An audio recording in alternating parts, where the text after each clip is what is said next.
Okay, welcome everybody back to Roland Garros. We're here I don't know what day it is. It's quarterfinal day 2. And we're here to watch Gauff versus Keys, which is an interesting matchup. Maybe didn't expect Keys to be here. She has been in the quarterfinals of a Grand Slam, of this Grand Slam before. Gauff, one of the best clay court seasons, without a title unfortunately, but best clay court seasons at the moment. She made back-to-back 1,000 finals. So she is feeling pretty good. And they've both been okay. They've both been pretty good this week. Keys has come through as the number 7 seed. She came through Saville, Bolter, Kenin, and Baptiste. Saved match points against Kenin to come back and win that one. And Gauff hasn't dropped a set all week. She beat Gadetsky, Valentova, Buzkova, and Alexandrova all in straight sets. She's getting off to a really good start, Gauff, and then the second set of the last 3 matches have been closer. So she gets off to a hot start, but she does fade in the second set. And Keys is a little bit similar. She kind of gets off to a good start a couple of times. Obviously, the Kenin match accepted, but she gets off a good start, and then the second set's close as well. So the first set's going to be a big deal for both players going into this one. But how are we doing, chat? What's going on? We also got tonight, Djokovic-Zverev, which is the match of the quarterfinals. And also the French wildcard taking on Andreeva in the next match as well. So that's fun. And then Sinner's taking on Bublik, which also could be an interesting matchup, just to see what if Bublik can recapture the magic that he had against Draper. But how are we doing, chat? What's going on? Are we ready for the day? We've only got 10 matches left, and Roland Garros is then over. 10 matches left. It's weird. It's weird. It's weird that it's. I don't know. Has anyone else thought that the Roland Garros this year has been? It's felt like. It's kind of felt. Hasn't really felt like. And not in a bad way, but it hasn't really felt like a Grand Slam yet. Like until maybe this week it has a little bit more, but up until this week it's kind of. The first week was just kind of like a bunch of matches that were like, oh, this could have been in Rome, or I don't know. It just kind of didn't feel. It didn't, like, we weren't getting big upsets and we weren't getting like crazy. Like, it didn't feel crazy like a Grand Slam usually does. It just kind of like chugged along, and the best players won for the most part. When Bublik beat Draper, I think that's when things changed. It was like, oh, this is a Grand Slam. This is more serious. Everyone got serious, right? Like, none of the top guys have really played 5-setters. The ladies haven't really battled that much. Raducanu versus Swiatek. That was a good match. That was solid, but. I don't know. It's been weird. French Open's been weird in a good way, though. It's been cruisy. Until this point. I'm sure now every match is going to be crazy, and the end of the tournament always is the one that we remember anyway. Remember Wimbledon 23? Me neither. The final was great. Before that, can't remember a thing. It's always... if the final sucks... You don't remember the tournament very well. I mean, remember the Australian Open? Yeah, the final was boring as hell. And then Djokovic beat Alcaraz. Remember that? Anything else? I don't either. The women's side, I remember everything. But not on the men's side. Men's side, I don't remember a thing. Keys-Kenin was the first match that felt like a Grand Slam, super fiery. Oh, yeah. Yeah, that match definitely changed the change. Like, I don't know. It hasn't felt like it's been so serious because the big names haven't been in trouble. I think that's why I'm having a weird feeling about it. Like Grand Slams are usually like, the first week, like someone dodges a bullet. No one's dodged a bullet except for Keys, right? Sabalenka, Swiatek, she lost to, if she had lost to Raducanu, okay. But again, Raducanu, Paolini going down to Svitolina was interesting. But then like Sabalenka hasn't been troubled. Gauff hasn't really been troubled. On the men's side, Sinner and Alcaraz haven't really been troubled. Musetti was supposed to be in the semis, and he's in the semis. Zverev and Djokovic tonight, that would be huge. Draper got beat, but that's about it, really. Ruud was injured, so that makes sense why he lost. I don't know, chat. Maybe it's just me.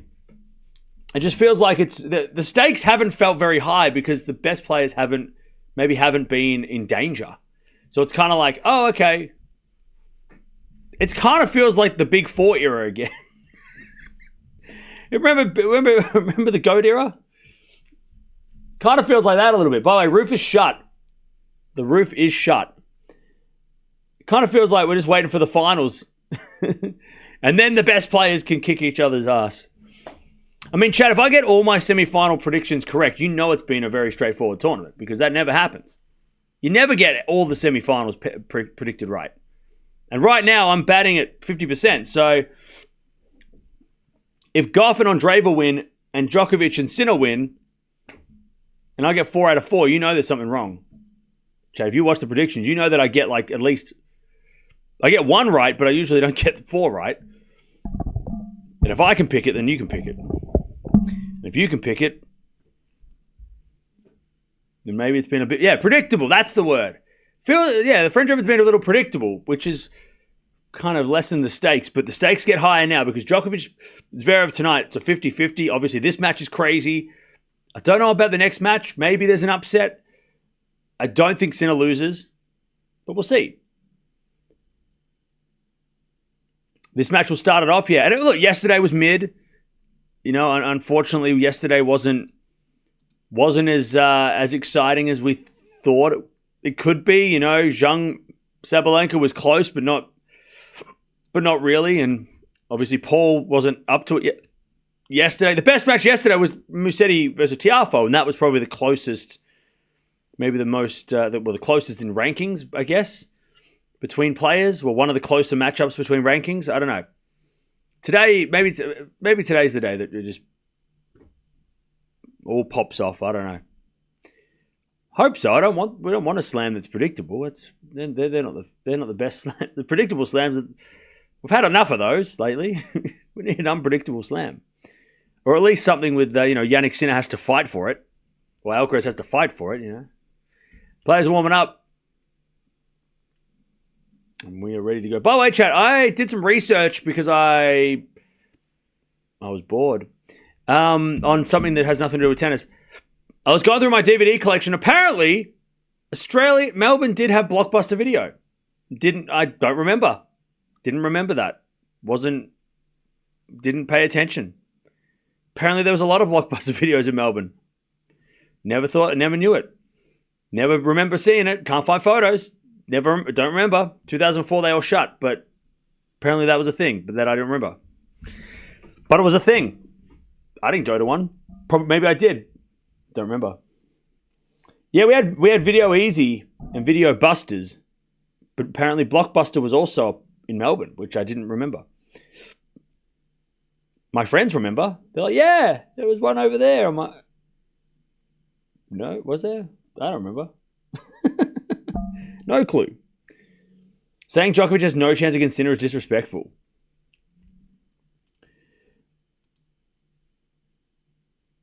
Who said that?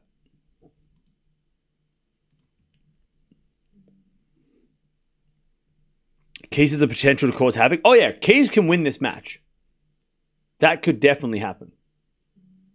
Blockbuster should have gone to online streaming. No, they should have kept the DVDs and stayed alive for nostalgia. My nostalgia. 3-2 in favor of Keys in this matchup, by the way. If you didn't watch the preview, I'm just going to give you a rundown anyway. They played 5 times. Yeah, 3-2 Keys. Can't remember the last time they played, but they definitely have played recently 5 times. This tournament, Keys has spent an extra 30 minutes on court, so not big of a deal. 5 aces, 21 double faults for Gauff. That's obviously going to be a huge factor today. Her double fault count needs to be low because Keys is going to punish her if she does that. Both serving at about 63% first serves in, but Keys is winning more points at 78% compared to a 66% from Gauff. Gauff's second serve percentage is also lower at 46% compared to a 56% winning percentage on second serves for Keys. So Gauff's second serve is definitely a target for Keys. Times broken in the tournament, only 5 times that Keys has been broken this tournament. 12 times Gauff's been broken. So obviously Gauff's serve is more important for her to keep. Otherwise, even though Gauff hasn't lost a set, and Keys almost lost to Kenin, Gauff still, her serve is so important today. If she is not serving well and Keys is hitting the forehand, she is going to lose. So if Coco is going to win, she needs to get the first serves in And also maybe hope that Keys' forehand is not going as well as it could, because we know how dangerous that forehand could be. And the backhand. Keys is the underdog in this one. Just having a look at Keys' record over the last couple of weeks on clay. So she lost to Kalinskaya in Charleston. She lost to Swiatek in Madrid, Stearns in Rome, and then she's here. So, Swiatek on clay, not a bad loss. Stearns in Rome. Stearns was on something crazy that week. Kalinskaya in Charleston's a bit strange, but then again, Kalinskaya can be good. And then also she lost in Miami and Indian Wells. She lost Indian Wells to Sabalenka, and she lost in Miami to Eala. So she hasn't been bad, Keys, at all. And then Gauff lost to Paolini in Rome, lost to Sabalenka in Madrid, both the finals. In Stuttgart, she ended up losing to Paolini. So she lost to Paolini twice and Sabalenka. I mean, that's a hell of a run. Miami and Indian Wells, she lost to Bencic in Indian Wells, and Miami, she lost to Lynette. So that wasn't great. But Lynette, losing to Lynette wasn't a great loss for Gauff. But yeah, the clay season, she has been on fire. Best player without a title on clay this year, hands down. Paolini might be the best player on clay before this week, but she's gone. So is Gauff the best player on clay this season? If she wins the French, you got to say yes, right? I think Gauff's got to have the most wins on clay this year. Must have, right? I mean, 2 finals of 1,000. She won 10. She played 12 matches there. She played 2 matches, so that's 14. And she's played, 4 matches here. So she's got to have the most wins on clay and the most active on clay. How did Paolini do in Stuttgart? I can't remember. Anyone remember? Sorry, in Madrid. Did Paolini make it far in Madrid, or did she lose? But it's pretty impressive. Paolini and Sabalenka, the only players to beat her on clay. She has had tough matches against Zhang, who's gone. Mboko, who's also not here. Yastremska, who's gone as well. So she beat Andreeva in straight. She beat Swiatek in straight. She's beat Andreeva twice in straight sets. So if she plays Andreeva in the semis, she'll know that she'll feel good. Swiatek, she's beaten this year on clay, so she's going to feel good about that. Sabalenka, she lost to, so maybe Sabalenka's her worst opponent left in the draw. But yeah, Paolini's gone, who was kind of turning into a bit of a clay court boogie woman. So yeah. Anyway, chat, who you got winning this one? Keys has got break points to start us off. I am sorry, we missed that. And the break goes to Keys. No, it doesn't. I lied. Everything's broken. What the hell is this ball to break? Oh, ball is a break point. Hang on. We're here, chat. Wait. 15, 30, 40. It's break points. Gauff, who you got winning? First serve's a fault by Gauff. Second serve. I was just giving you a rundown, chat. I'm going to go Gauff in 3. Keys backhand return to the front of Gauff. To the back of the Keys in the net. 30-40. I was just giving you the breakdown, chat. Just breaking it down for you, chat. Making it... making sure you know what's going on.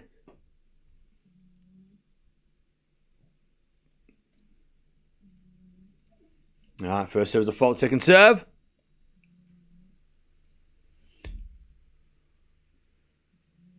Second serve.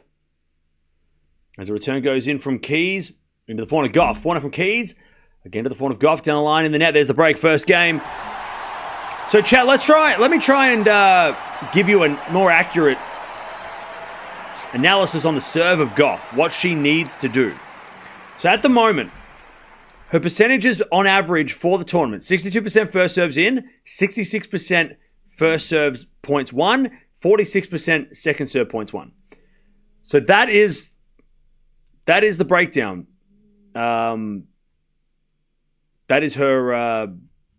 averages, right? And that's when she's gotten to the quarters by those averages. So they're good, being good enough, right? But if I go to where is it?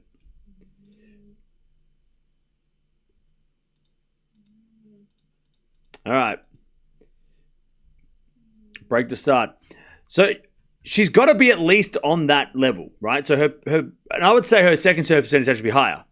I would say she has to be not under 50% first serve, second serve points won. She has to be in between 50 and 60%. for a second serve points won. Obviously, double faults have to be at a minimum. And I would also maybe argue that she has to be at sort of a 70% first serve points won. So if she's, maybe let's say 65 to 70. So if she's below 50% second serve points won, she won't win. If she's below 65% first serve points won, she probably won't win. And if her first serve isn't going in and it's below 60%, she probably won't win. So Gauff's got to be above 60% first serves in, above 65% points won on the first serve, and above 50% on the second serve points won. If the stats show and she loses this match and any of those things are below, then that's probably why she lost. Obviously, errors and unforced errors and all that stuff, we'll talk about that as well. But when it comes to a serving point of view, they're the sort of numbers I think we got to watch for. And at the moment, after one game, she's at 50%, 33, and 33. It needs to be 65, 60, 50. I'm going to write that down because I'll forget. I'll write that down, otherwise I'm going to forget everything I just said. And sometimes, Chad, I do say some things that make sense. Most of the time I don't. But you never know. What did I say? 60, 70, 60, 65. Yeah, okay.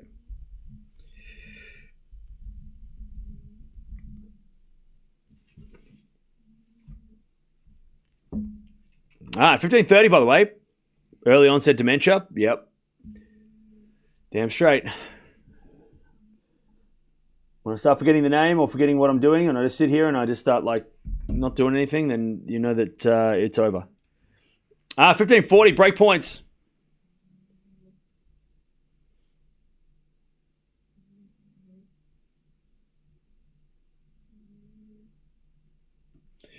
Break back points already.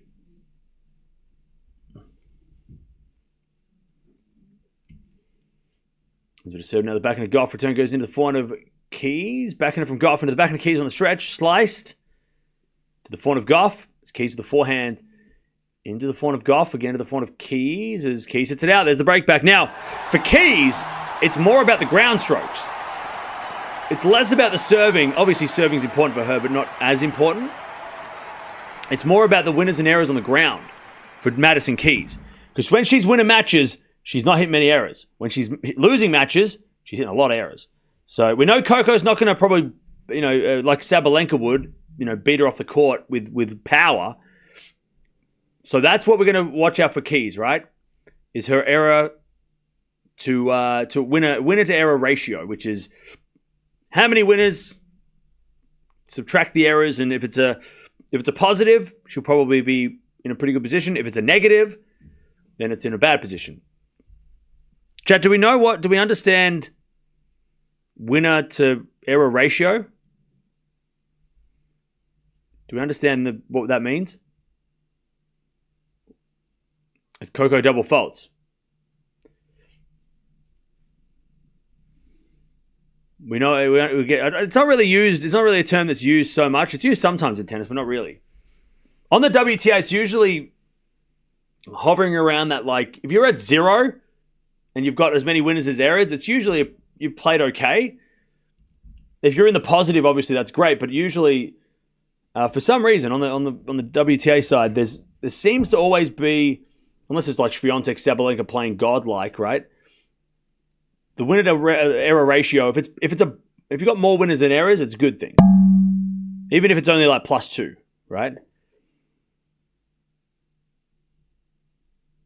15-all. Yeah, ideally you want more winners than errors. Yeah, you want a plus, number.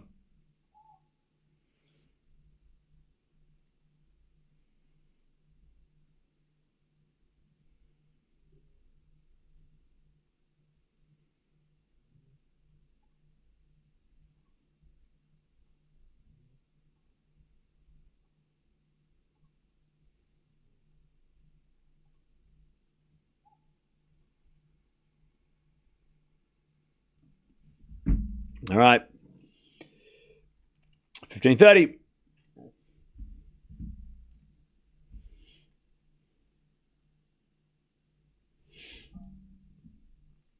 Not ideal basic tennis. What do you mean not ideal?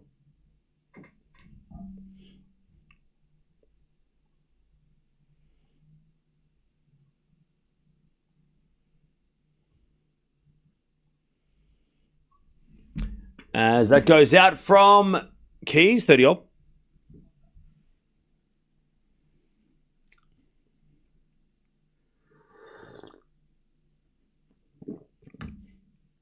Actually, Chell, let's go. Let me go one better.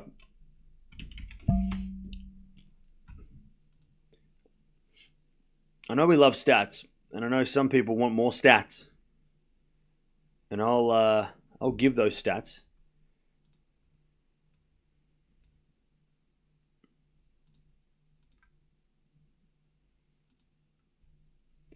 I'll give you stats. You want stats? I'll give you stats. 40-30. As Gauff goes to the backhand of Keys. And the backhand of Gauff as Keys wins the point. We get the deuce. Run out of paper, chat. Don't you hate it when you run out of scrap paper?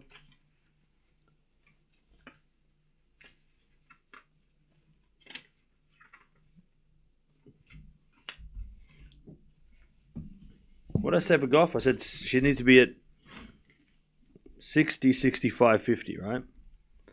If she's at those numbers, she'll probably win on the serves. Advantage Keys!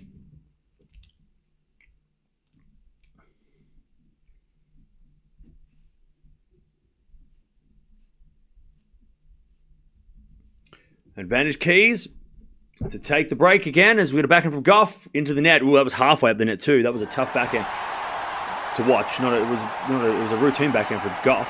Anyways, 2-1. So Keys, first match. Her ratio on the ground strokes was a +10. She had 22 winners and 12 errors, which is a hell of a. That's a great ratio. Against Bolter, her winner to error ratio was +4, 20 winners and 16 errors, 23 forced errors. Keys also forces errors, which is a big stat. Now, against Kennan, which is the match that she almost lost,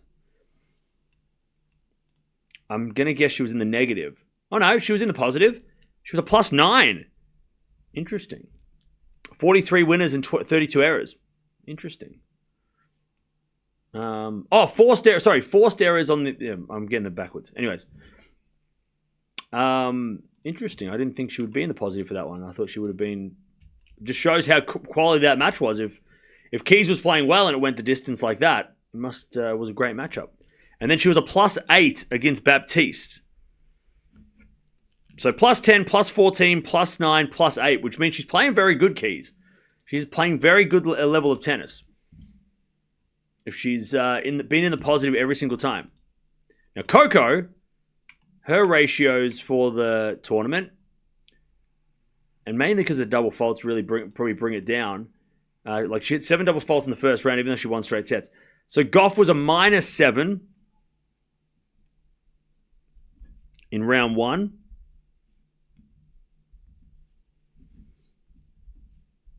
Even though she won 2 and 2, she was still a -7. That's not good.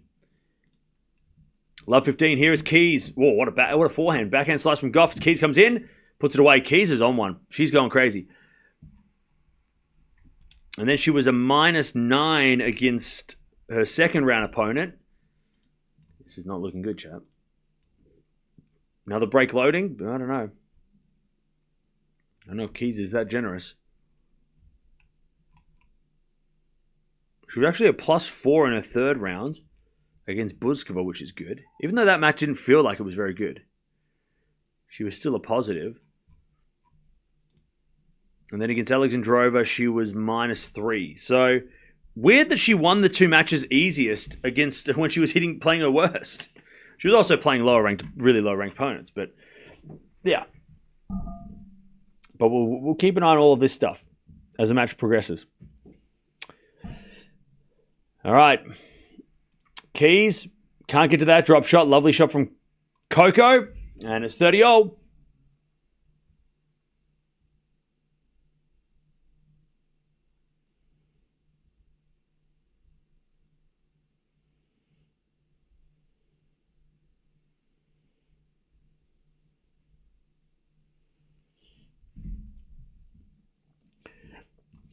As Keys gets to 40-30.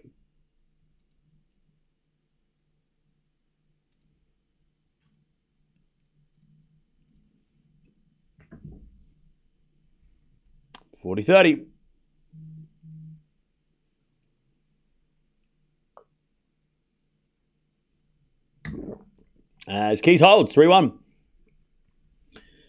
I picked Maddie. Yeah, look, looking at these stats, I'm thinking Keys might win it too.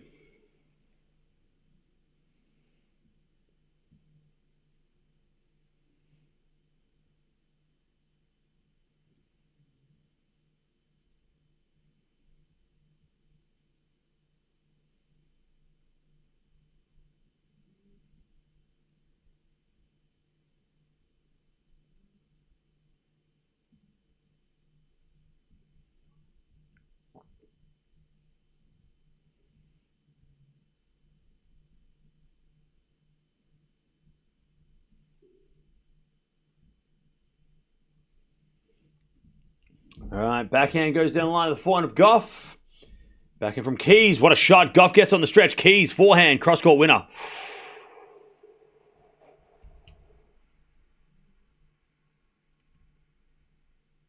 Coco's got to weather the storm because Keys is playing ridiculous right now. Keys is on fire to start this match.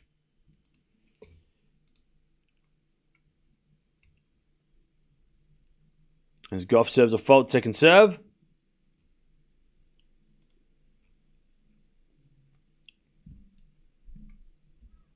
Double fault Coco. That's her second of the day. Love 30. Coco's already hit 8 errors. And her second serve percentage is 25%, which is way below what I said needed to be the minimum. Keys is hitting a lot of errors, though, but she's also hitting a lot of winners, so it kind of cancels out. She hits a fault Gauff, second serve. Yeah, Keys reached the semis here once before. We'll talk about that after this. At the end of this game, as we have a backhand now from Keys in the front of Gauff. Gauff in the net, love 40.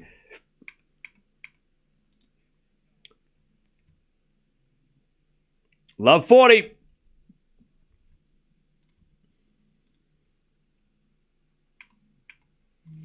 This is her third quarterfinal of Roland Garros. Love 40. There's a bit of fault from Gauff. Second serve.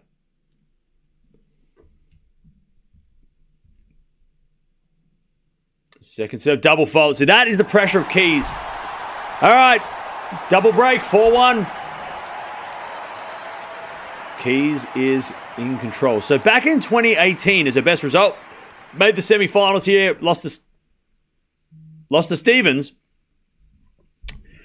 But along the way, she took out Vickery, Dollarhide, Osaka, Buzanescu, and Putintseva. So only Osaka, the big name.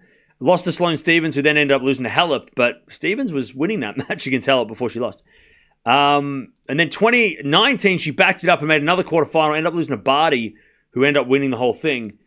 She lost to Barty in straight sets, but she did go through Rodina, Hon, Blinkova, Siniakova. So again, not the... I mean, her best... I wonder what her best win is at Roland Garros, because it seems like she hasn't got many high-level wins. Like high top 10 wins, you know what I'm saying? It feels like her... she's won against a lot of like lower ranked opponents, at least in those 2 good runs. Has she beaten any top 10 players at Roland Garros? I wonder.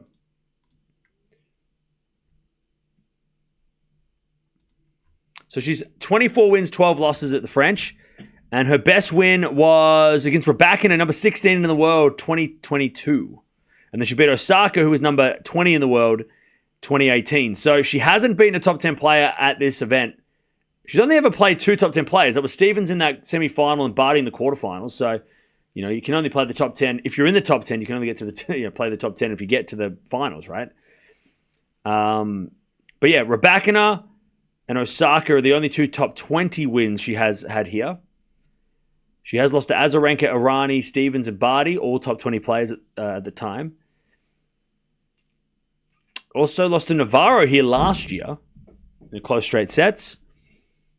Did beat Garcia here a couple of years ago before Garcia shot back up the rankings. Also beat Barty here in 2017 when Barty was coming back from hiatus, I guess you could call it.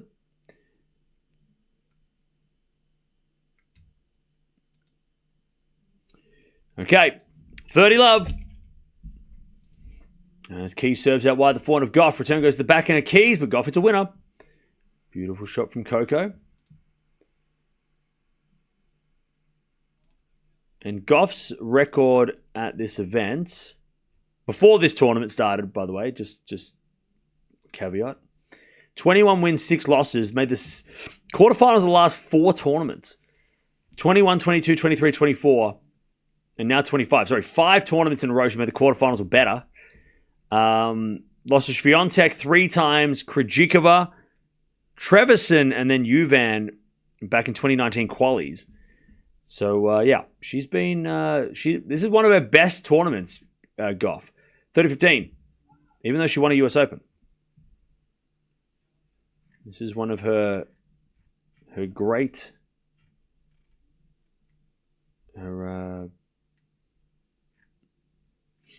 Her best venues to play at. And she's beaten Jabeur, who's the only top 10 player she's played. And also... But she has a much better record against the best player. She's lost to Swiatek 3 times in a row, which... That sucks. But she has beaten Jabeur, Konta, Brady, Jabeur again, Yastremska, and Mertens, all top 35 players at the time. Also beaten players like Sloane Stephens here before. Andreeva she beat here a couple of years ago.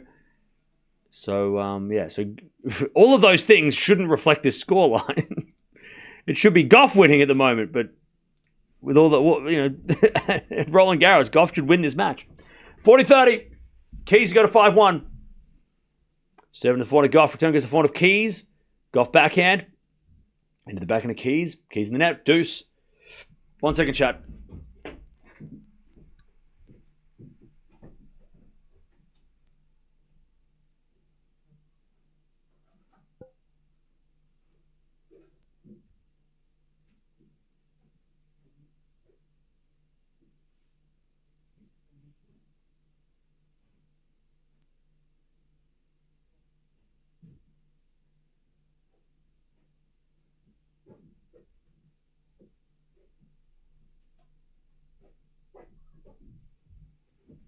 All right.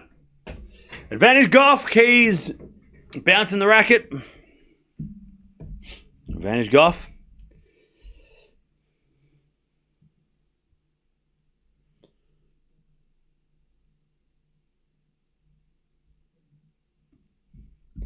Advantage Coco.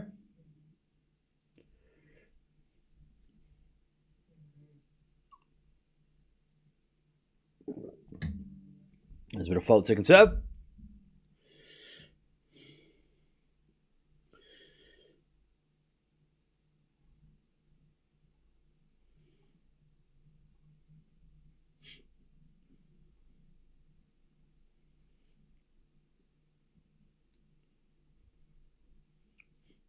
There's a bit of forehand from Gauff into the forehand of Keys on the stretch. Gauff down the line. Keys puts up a lob. Coco puts away the smash. She gets one of the breaks back. 4-2.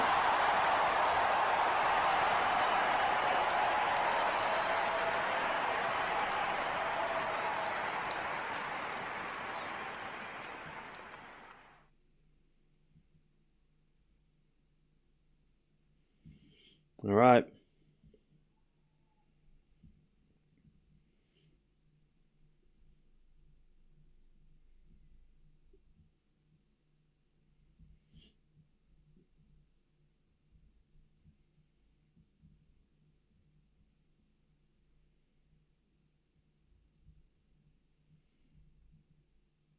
All right. First there's a fault, second serve.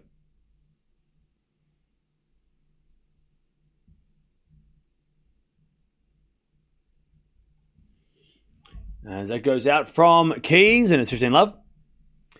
I said already, Gauff win break point. She already did take... What? Okay. 15 love. Hands with a fault. Second serve.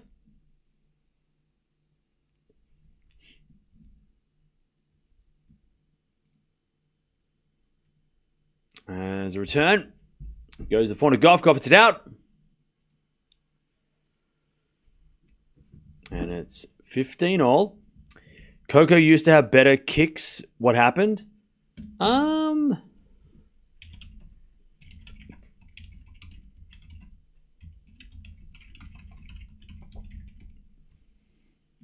She used to have like a... Where's New Balance?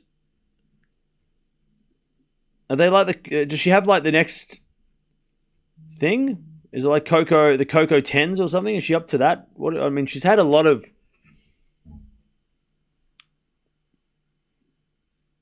1530 here. I don't know if they're for sale though. If Coco, if she's still doing the range of shoes.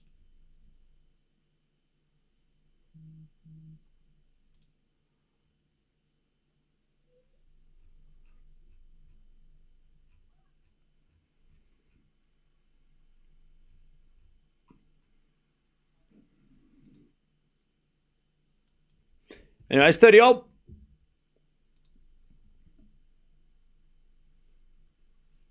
So she does have the Coco, the CG2s. But I don't know if that's still the line that she's rocking.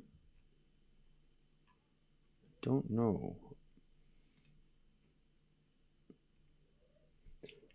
30 all. Trying to keep the lead. Oh yeah, she does. CG2s are still a thing. They just keep changing the colors of them. So they're the same shoe, but the different colors. As that goes to the net from Keys 40-30. So this is still the CG2 range, but it's just every tournament she just has a different color.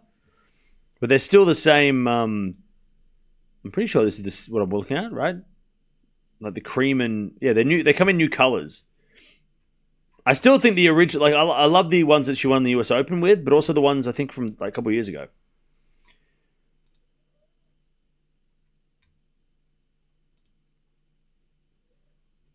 All right, forehand now into the net from Keys, and Gauff holds. They definitely had more of a...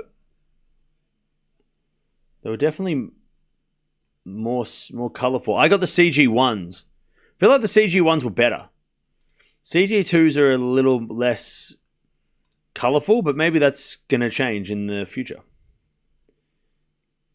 I got a pair of CG1s.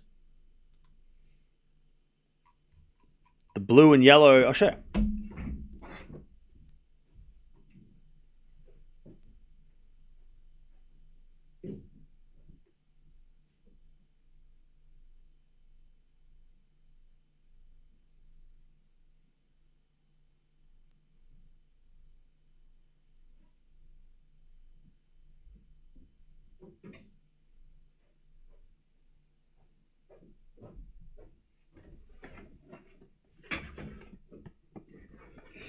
Ah, 4-3.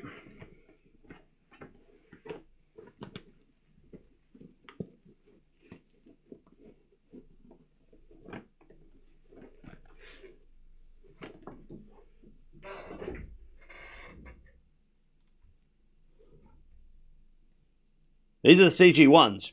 She's upgraded to the 2s now.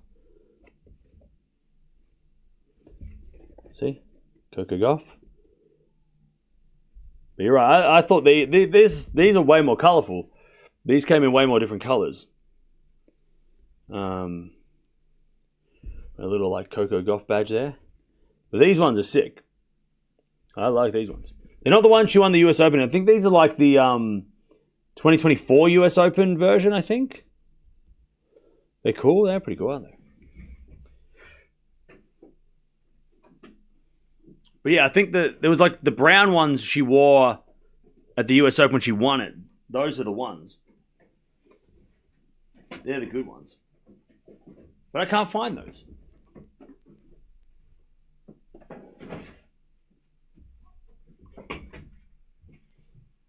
All right. Love 30. Gauff fighting back.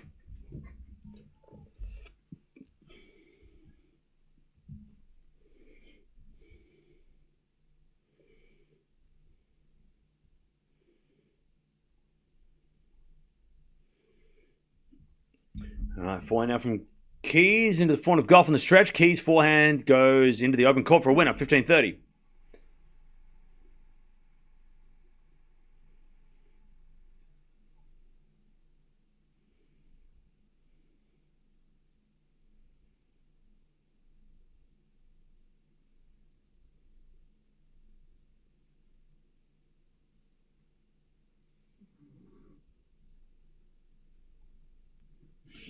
As that goes out by Keys. 15-40.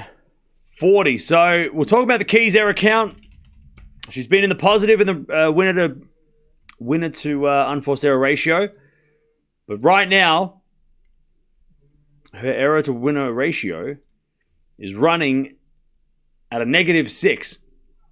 So she's at a -6 at the moment, which is not good for Keys. Remember, the big thing for Keys is her ground strokes compared to Gauff's serve. She double faults. Back on serve, 4-4. 7-14 is the winner to unforced error count for Keys. Double break 4-1 to 4-all. That is rough. Keys is also struggling on serve, though, as well. They're both really struggling on serve, which is why we've had so many breaks. We've had, 6 breaks in 8 games? That's tough.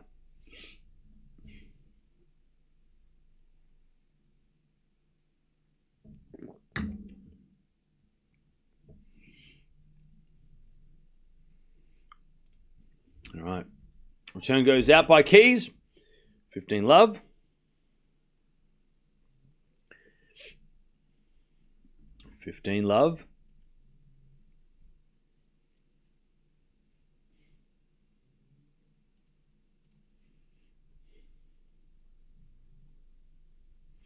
As that goes out by Keys again. 30 love. Who is moving better and who is hitting harder? Gauff moves better, Keys hits harder. And that's... Keys is hitting errors, though, which, again, that's what happens, right? Keys can play ridiculous tennis where she doesn't miss, which is what she did in the first 5 games. And now in the last 3.5 games, she's been making a lot of errors, which is also what she can do. You know, she can go from playing this crazy shot things where she doesn't miss, and then all of a sudden she can't get a shot in. And she overhits everything. She's kind of in that at the moment. Double fault Gauff. That's her thing she's got to avoid.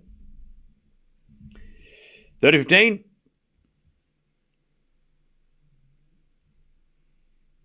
So the roof is shut here. The roof has closed. As Gauff serves a fault to conserve.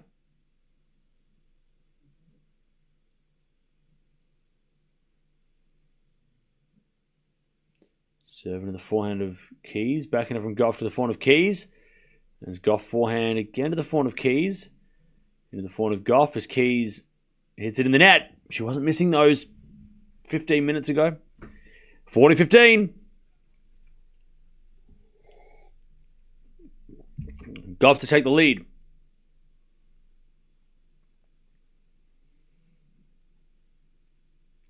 (40-15).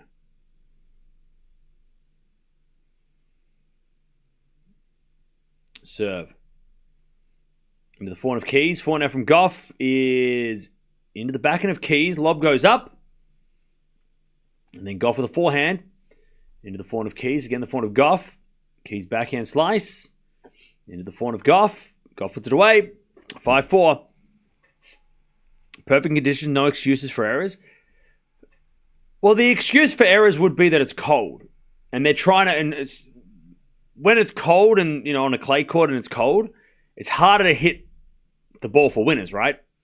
So the excuse could be that it's cold, you know, and that it's and the Keys is finding it hard to hit errors, but hit winners. But she was hitting winners in the first 5 games, so yeah, she went from 4-1 double break to 5-4 down, and she's completely she's gone from one type of player to a totally different player. She was killing it in the first 5 games, and now she can't hit 2 shots in a row. Coco's mum on the camera, by the way.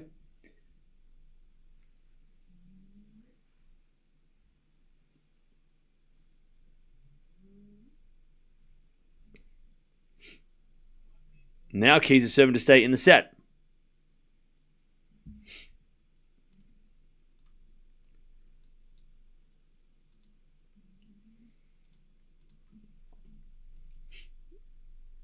Colton probably both nervous at this stage. Yeah, they both haven't settled into this match yet. So you agree then? Partly, Anthony. I can see there being an excuse, but yeah. If Keys was playing bad from the start, you could say that maybe it's because the conditions are a bit... Because remember, the roof I think the roof in Philippe Chatrier is not... It's closed, but it's not like Melbourne Park where it's like... It's just basically this steel structure that like bolts together. I think it's a little bit more of there's more airflow and there's more it's less climate controlled maybe, I don't know. Whereas Melbourne Park has this like thick, solid roof that like slams shut and it's like turns into this like tin can, right? It's just this like bulletproof bunker. Whereas the French Open and Wimbledon, they have more of a, obviously with the roof being, opaque, is a little bit, it feels like a little less heavy. But I don't know if it's open. It's still like there's parts of it that are open, like what the US Open have. How they have like parts of it open and then like rain comes in from the sides. But either way, it's definitely cold because Coco's wearing long sleeves and she hasn't been wearing long sleeves all week. So you can tell that it's not ideal. All right, 30 love.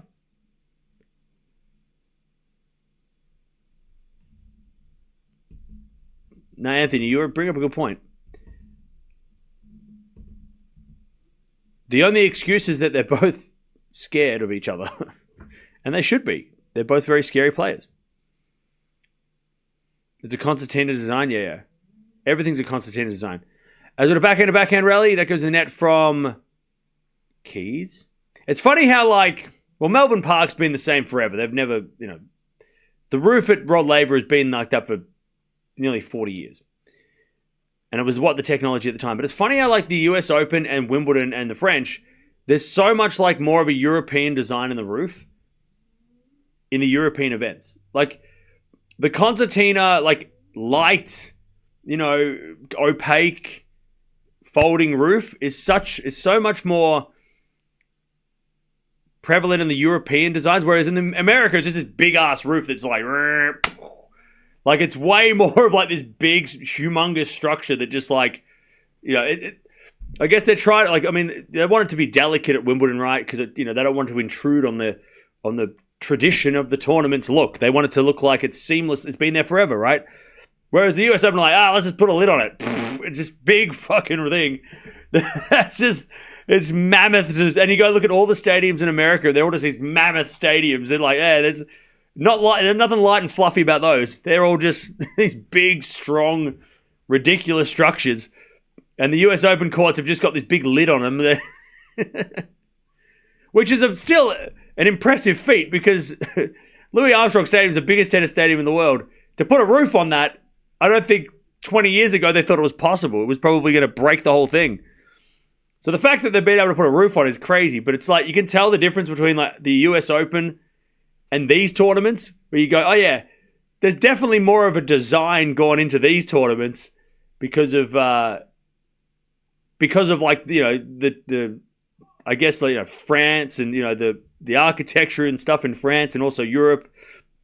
They definitely make it a bit more. I guess there's a little bit more elegance into their approach, whereas in the US it's we got to put a big ass roof on this thing. If it looks good, that's great, but let's like try and make it not fall down. Let's put a big lid on it. We do things big in America. Yeah, I mean, hey, yeah. But it's good because it's like it's if the US Open had a concertina Wimbledon roof, it wouldn't look good. It would look terrible. It would be like, what the hell is that? It's so much better that it's this big, humongous like lid because it's just such a big, like, it just makes it fits the whole thing, right? And if you put a big lid on this, it would look tacky on this stadium. So it's like it's interesting how like you can just chat. We're talking about roofs. Advantage Gauff. She's got a set point here. As a return goes in to the forehand of Keys, as Keys smacks that for a winner. Beautiful shot. Back to deuce. Back to deuce. Set point saved.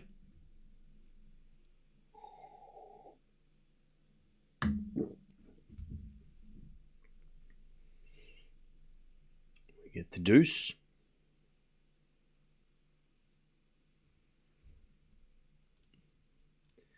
As the return from Gauff goes out, advantage to Keys.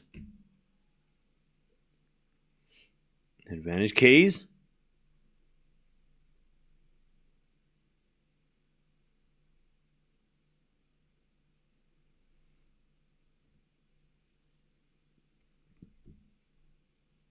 As the return goes in from Gauff at the back of the Keys, Gauff with the forehand into the forehand of Keys, as Gauff backhand to the backhand of Keys, into the backhand of Gauff, sliced. Keys with the forehand cross, winner. It's 5-5. Keys breaks the streak of games. All right, 5-all.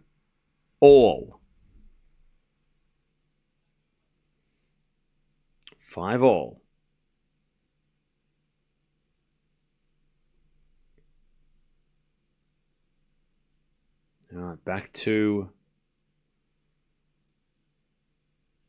Gauff. I mean, it feels like it should be a tie break here, right? We need a tie break here. As Gauff with a good serve, 15 love.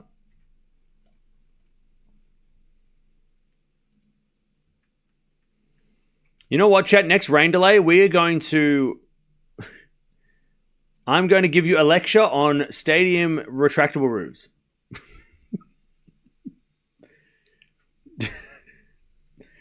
We're going to go through the design, the differences between each one, talk about the architects who designed them, talk about why they look the way they do in terms of location and the practicality of each one. And then we can rate them to see which one is the best one of the bunch. Anyways, backhand return goes into the forehand of Gauff. Forehand now from Keys in the net. And we'll talk about which one we like the most. From Hamburg to Madrid.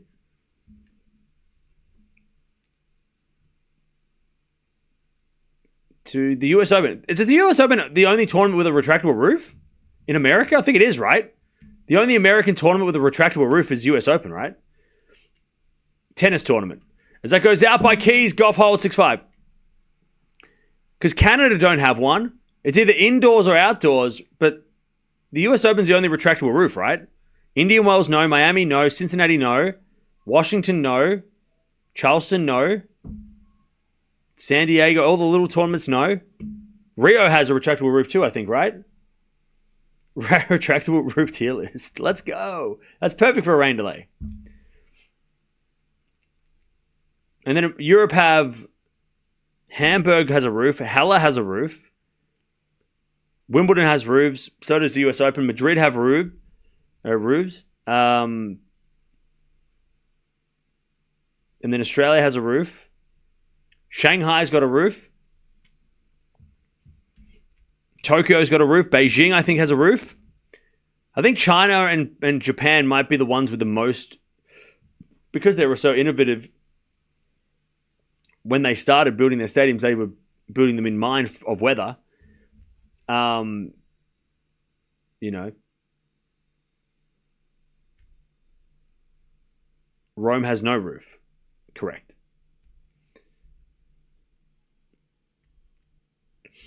All right, 6-5. Gauff leads. 45 minutes, though. It's been a quick one. Beijing, the most creative roof. Are you talking about the Lotus roof? That's the Shanghai roof. I think Beijing just has a basic retractable roof. Slice lob goes up by Gauff, but it's out into the net. I wonder, chat, and we'll do this when we do our lecture. We'll go through this. We'll go through this.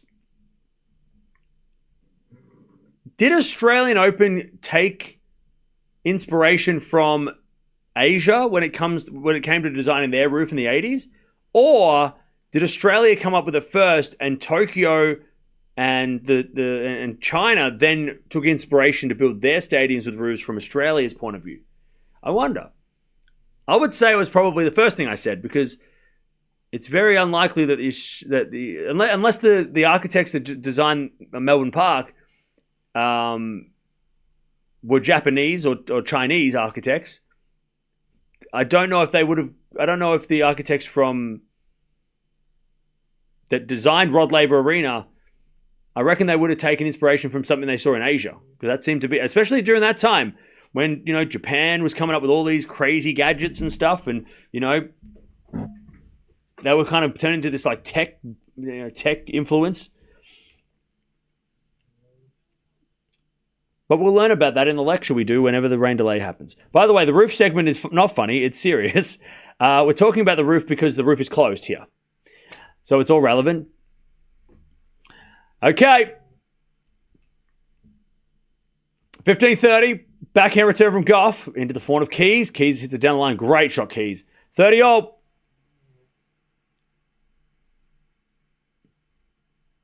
30-all. Why no aces in this match? Because they're playing on clay.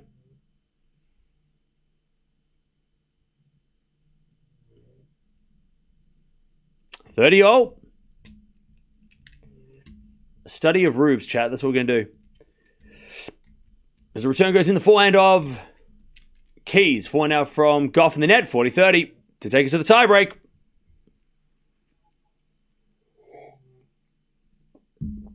Worth being awake at 3 in the morning to listen to this roof conversation. We've got to lock in now. 40-30 to take us to the tiebreak, Keys. As the return goes in the forehand of Keys. Backhand now from Gauff into the backhand of Keys. To the backhand of Gauff. As Keys with the backhand goes the forehand of Gauff into the forehand of Keys. As Gauff with a backhand into the forehand of Keys. That's a great shot. Gauff on the stretch. Hits it long. We got a tiebreak. We have a tiebreak.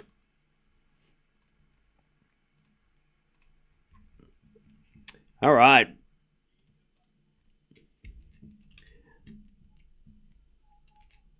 Who's winning the tiebreak, chat?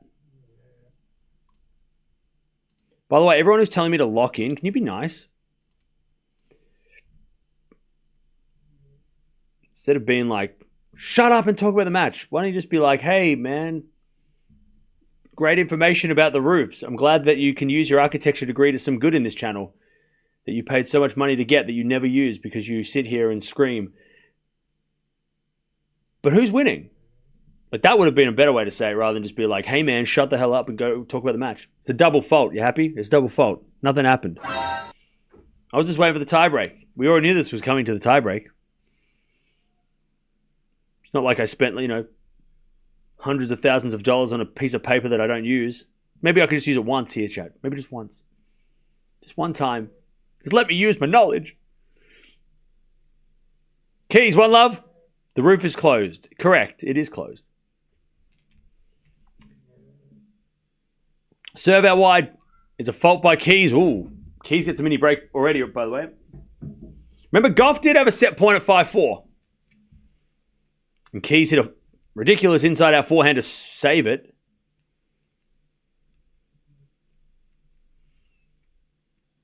As a return, goes into the forehand of Keys. Backhand out from Gauff. Into the forehand of Keys. As Gauff with the forehand to the backhand of Keys. Into the forehand of Gauff. It's Keys. Again to the forehand of Gauff, into the forehand of Keys. Gauff on the stretch, goes cross-court, the forehand of Keys. Keys in the net. And Gauff just outlasts Keys to get level. 1-1.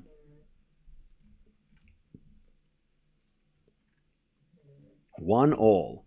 This match is so bad. I think what you meant was this match is so close. Right? They're both playing at a similar level, which makes it close. Right?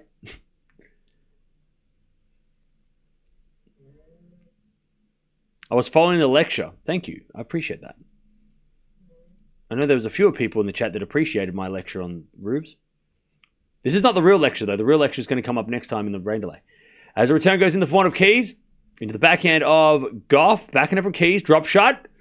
Gauff backhand cross. Keys with the pass. Gauff with the volley. Keys with the forehand. Oh, what a shot.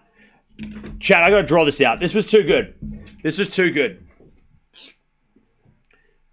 Gauff was here, right, at the net. Keys was here. And she hit it basically as hard as possible here. Gauff was literally here. She was ready for it. She was ready for it. And it still went past her at speed. Keys just rocketed the forehand. And Gauff was actually ready. She was standing on the right. She was like this side of the line. And it still went past her at speed. Crazy. 2-0. Crazy. Power from Keys. Is she the hardest hitter of the tournament competition? I think she is. I think Keys' forehand is the hardest hitting forehand in the world, right? She hits the hardest forehands. I think we can all concur. All right, return. Goes in the forehand of Gauff. Keys with the forehand goes long, and it's 3-2 Gauff. 3-2 Coco. 3-2. Reason we are on your channel for match updates, to be honest. Well, too bad. The reason you're on this channel now is to talk about movies and DVDs. And the occasional roof. And then some tennis if we have time. All right. 3-2 second serve. As we return. Down the line to the forehand of Keys. Into the forehand of Gauff. Keys with the forehand again to the forehand of Gauff. Into the forehand of Keys. As Gauff forehand. Goes to that Keys backhand. And, oh, man. Keys just kind of pushed it into the net. 4-2. 4-2.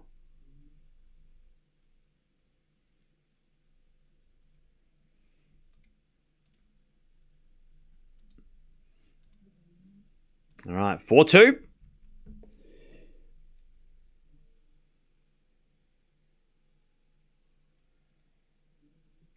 4-2. 36 errors from Keys to 26 errors from Gauff. 4-2.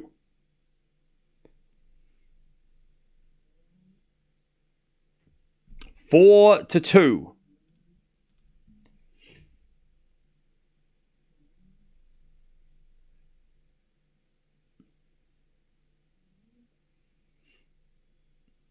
Draw how it feels to receive a mean comment.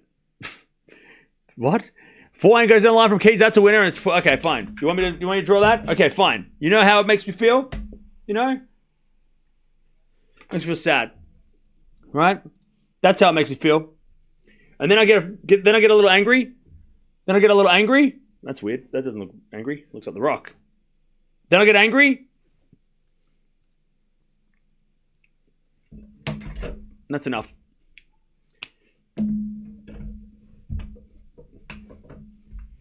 And then I move on. 4-3. Double fault Gauff. Oh, man, those double faults, man. Those double faults. 4-all. 4-4.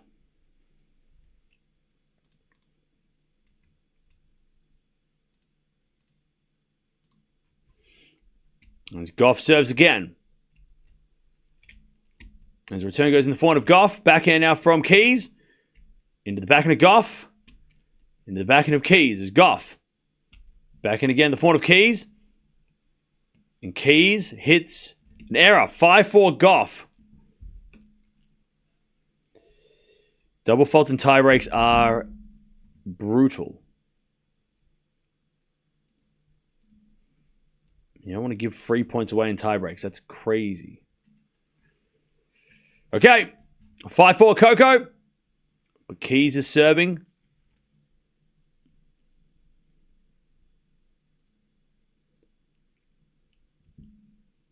Serving to the backhand of Gauff. Return goes into the backhand of Keys. Gauff the forehand. Into the forehand of Keys is Gauff. Down the middle. Keys forehand inside out. Gauff's got it with the backhand. Keys forehand inside out again. Gauff's got it with the backhand. It's Keys forehand down the line. Gauff's got that one as well on the forehand side as Keys forehand inside out again. Gauff for the pass. Goes out. Good defense from Gauff, but Keys too strong. 5-5.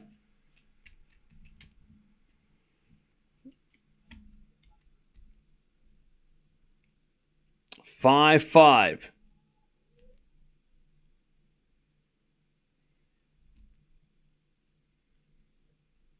Huge point. Someone's getting a set point, chat. 5-5. Serving the backhand of Gauff. Return goes to forehand of Keys. Gauff with the forehand. Into the forehand of Keys is Gauff. Down the line to the backhand of Keys. Into the forehand of Gauff on the stretch. Keys. Again to the forehand of Gauff. Down the line. And out. Keys gets a set point.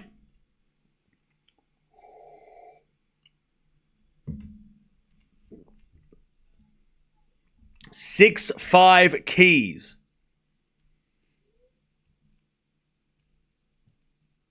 Set point number 1, but it's on Gauff's serve.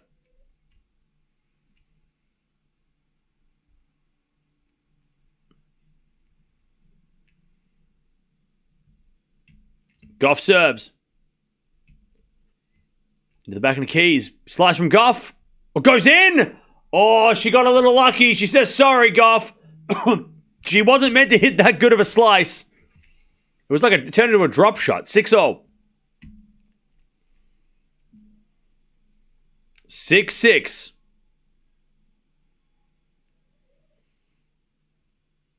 Six all.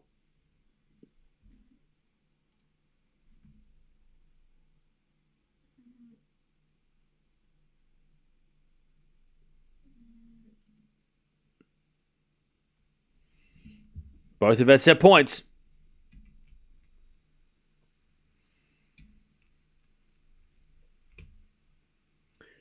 As Coco serves a fault. Second serve. Is a let.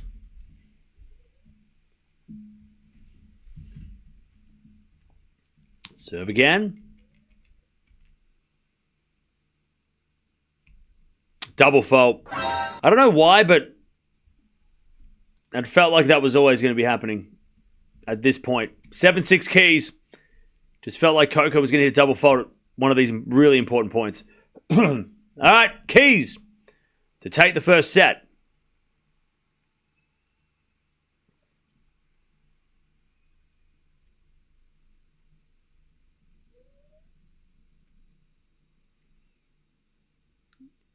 Serving the back of the Gauff. Return goes wide. Keys takes the tie break. She was up 4-1. And she takes the set, luckily, in the end, because a 4-1 double break lead and losing that would have really hurt. All right, first set goes to Keys. Jams. This is the new DVD and Fancy Roof Systems channel. Yep. So pipe down. We do what we want. Draw that, my man. Thank you, Batman. Okay, you listen, chat. By the way, Rockies won 2 games in a row. We did. I told you we would, and we did. Rockies are on a streak now. When are we playing again? We're playing tomorrow? 12 winners, 28 errors from Keys. 7 winners and 21 errors from Gauff. Ouch.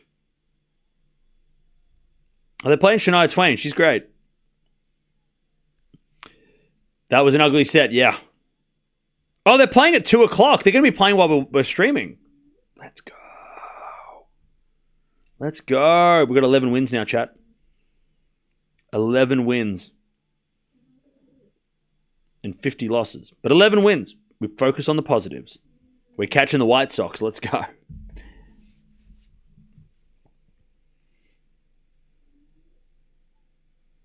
All right. Coco is going to have to step it up. Yeah. Rocky's only winning because it's the Marlins. Why don't you shut your mouth? Huh? Nobody asked you. Why don't you relax? We have had 2 wins in a row for the first time in years this year. Just leave us be. Let us, unless you're a salty Marlins fan, and then you can get stuffed. You shut up. We're celebrating our wins, all right? We've had 11 celebrations this year. Leave me alone. Let us celebrate. Oh, they only beat the Marlins. You relax. You're a Marlins fan? Figures. See, I'm sorry. But too bad. Be better. No, be worse. We want to win 3 in a row. We're on a streak. Nobody cares about baseball. Nobody asked.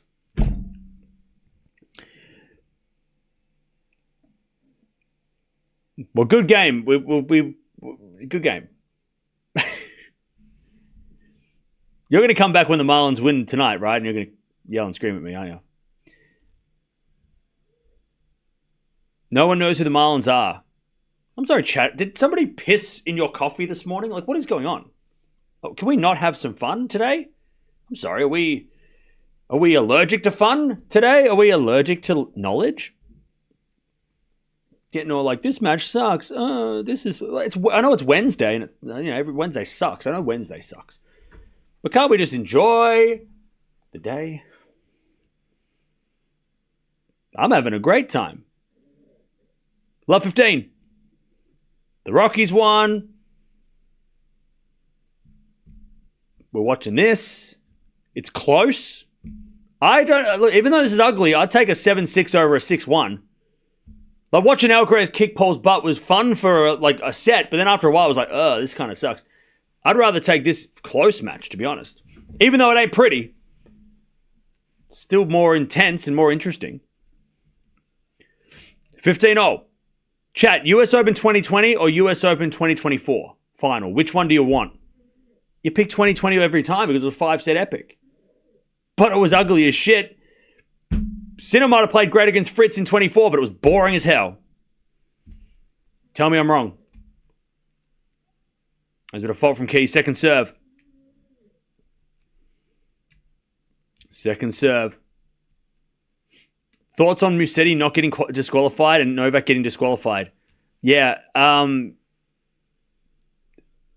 There is no discussion because Musetti didn't break any rules and Djokovic did. Like, it's the rule. The rule is if the person you injure can't do their job and has to leave, default. If the person doesn't get hurt and continue on with their job, no default. That is the difference.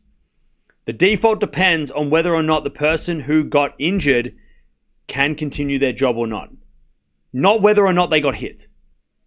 They get hit, it depends how that person ends up. You get hit in the face, in the throat, and you can't breathe, so you have to leave the court, default. You get hit in the chest and doesn't really affect you, and you can continue lines womaning or lines personing. I love this match. You're fine.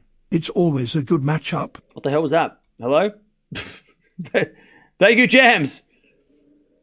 So there's no discussion. Like that, then the rules. All right, 30-40 break point here. As Gauff hits it in the net. Deuce. So there's no I know people, there's a small group of people that are saying like it's not fair, Djokovic got banned, blah, blah, blah, blah. But you got to remember, it's about what happened after the person got hit. That's what warrants a default. Remember, there was a long discussion before they defaulted Djokovic. It was a long chat. It wasn't like hit in the neck, get out of here. Get out of here. No, like, there was a long, lengthy 15, 20-minute discussion between umpires and chair umpire and lines people. There was a whole thing before Djokovic got to fold. It wasn't instantaneous. It wasn't like, you hit a ball, hit that lady, you're out. It was a whole thing. It wasn't like even though it was a default, it wasn't like a split decision. They had to do a long talk. Musetti wasn't getting defaulted. Anyways, back to deuce. I don't think it's that hard to understand, the rule. Did Gil talk about it? Did Gil say the same thing? Because Gil would definitely know more than me. But from my recollection of the rules, because we went through it at length with Djokovic, is that if they are injured and they can't continue their job, you are in trouble. He said the same thing. Gil said the same thing. There you go. That goes out by Keys' advantage. Gil said the same thing. Because that is the rule.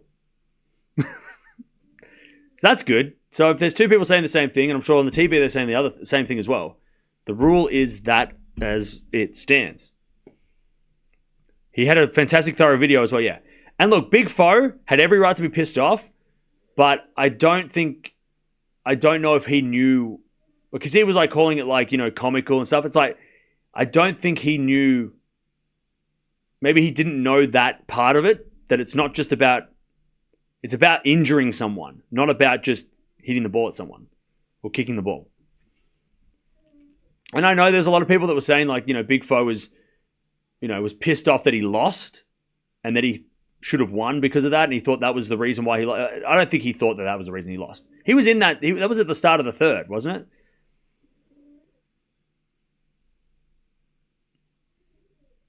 All right, deuce. Is it a forehand? Into the forehand of Keys. Forehand from Gauff. Again, the forehand of Keys. Oh, no. Gauff's going to stop the point here. Umpire's going to check. This is in. Gauff gives it away. Gauff gave it away.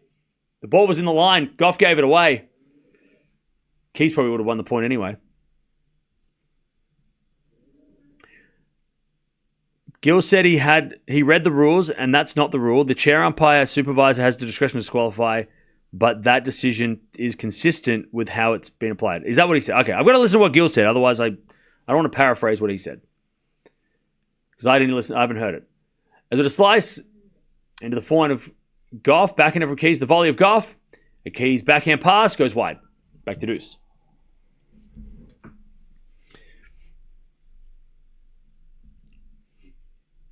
The chair umpire. So he said the chair umpire and supervisor has the discretion to disqualify. Yeah, so because there was a lengthy discussion before the Djokovic default whether or not he should be defaulted. So it wasn't, again, like I said, it wasn't just a black and white decision where it's you're out. But again,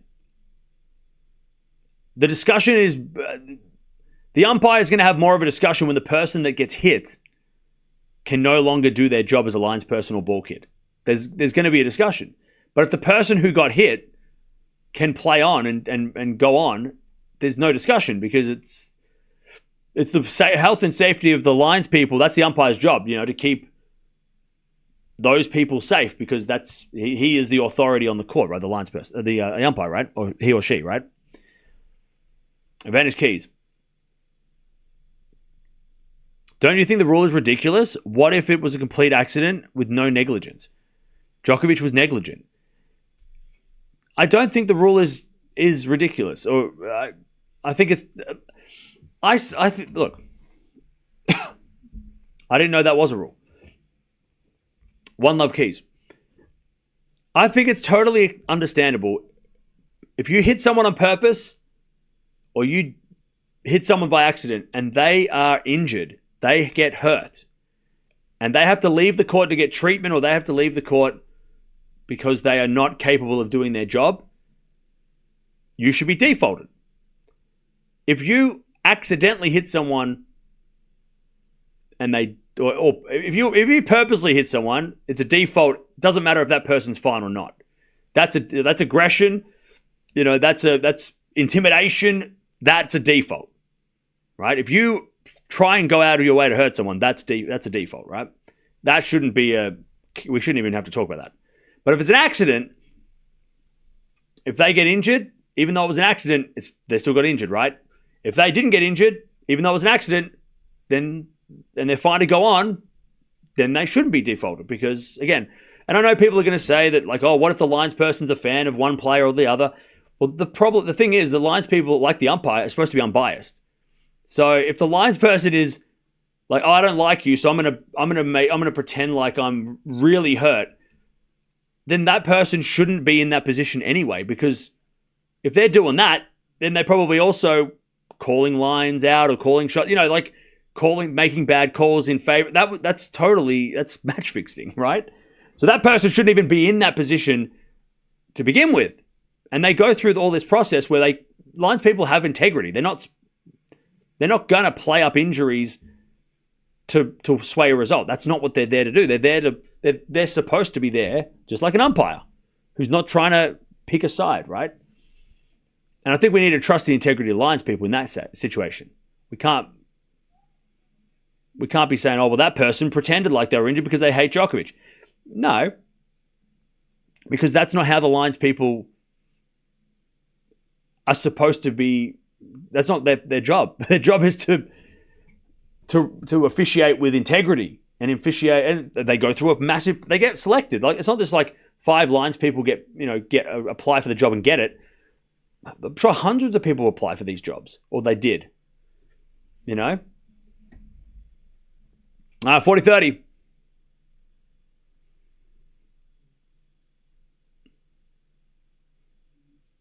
But again, Musetti shouldn't have been defaulted. And Djokovic, I feel like at the time, Djokovic's case was a little more 50-50.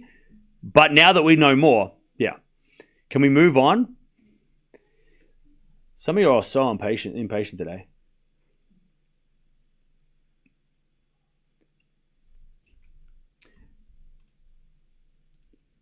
All right, deuce. As that goes in the net on the return.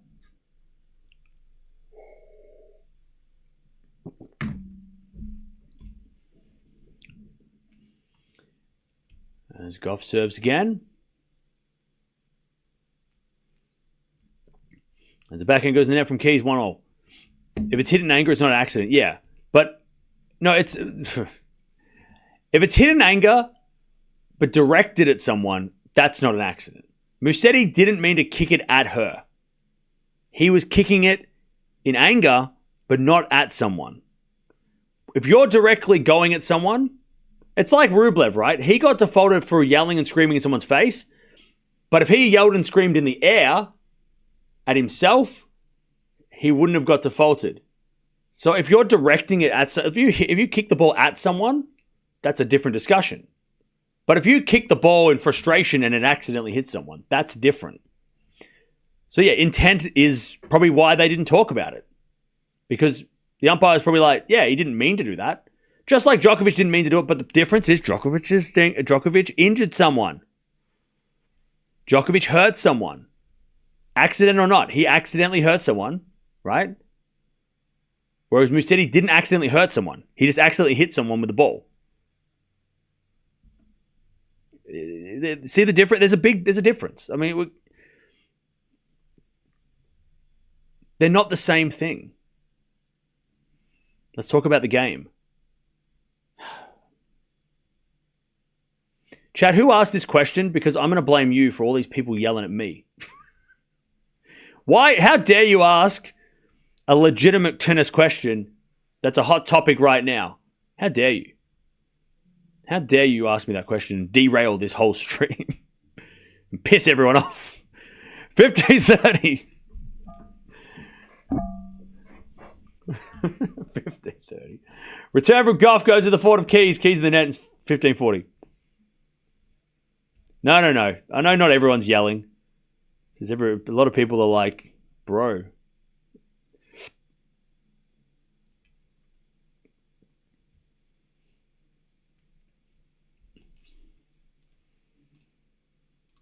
All right, 15-40. As with a fault second serve. It is 1-1, yeah. As a return goes in from Gauff, but it's in the net. 30-40.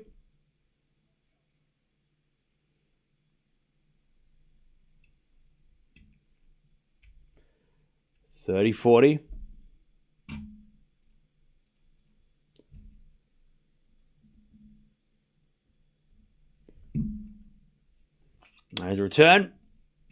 Goes in the front of Keys. Keys hits a winner. No, hits it out. 2-1. I mean, I have to listen to what Gil said because he would know a hell of a lot more than me, for sure. But my recollection of the rule is what I've mentioned multiple times, is how I explained it. So anybody saying that Djokovic has been wronged or cheated or whatever, and Musetti should have been given a life sentence, like, come on.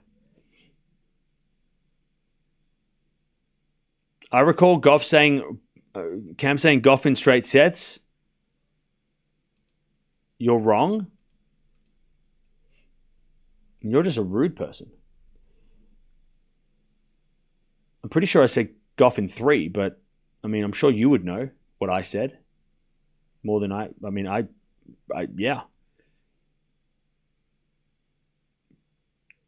Rodolfo. See, that's your name.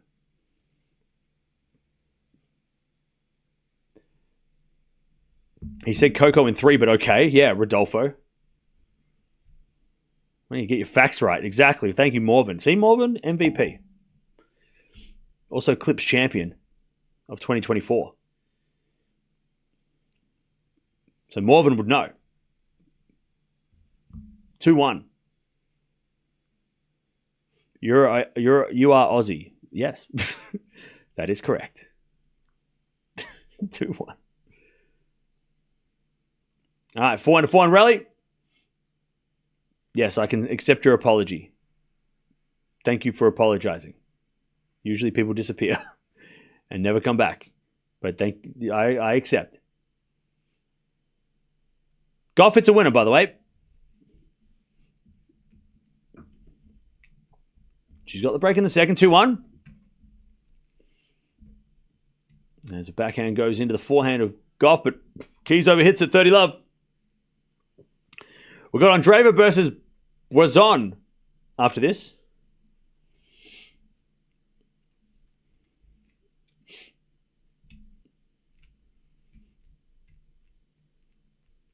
A bit of serve is a fault. Second serve.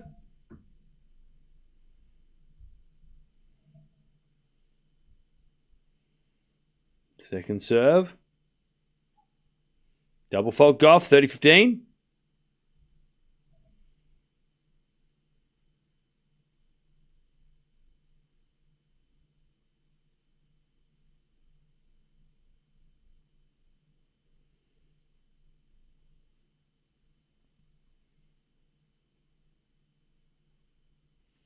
As Keys in the net, 40-15.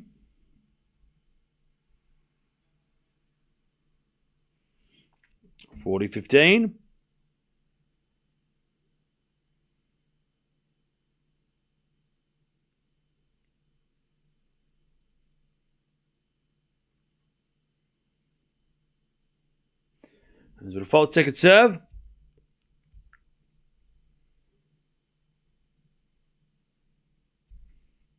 Second serve.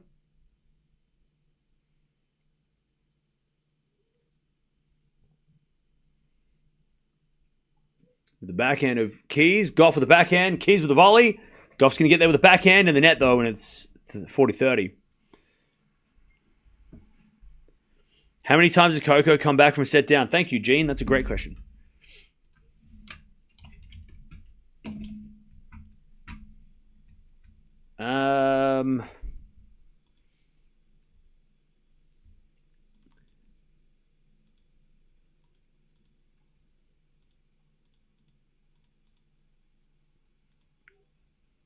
Three times this year. Mboko in Rome, Yastremska in Madrid, and Bencic at the Australian Open. So 3 times this year. come from a set down. And Keys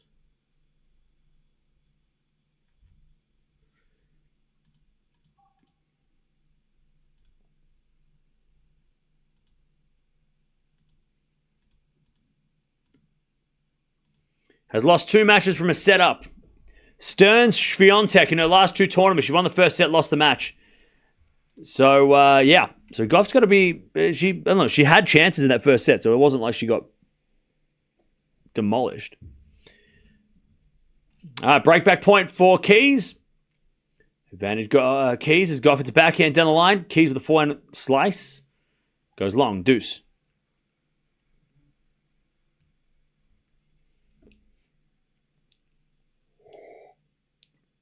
Did Paul play poorly? No, he was injured. You bet €300 on Keys and Bublik. Why? Deuce. As that goes out.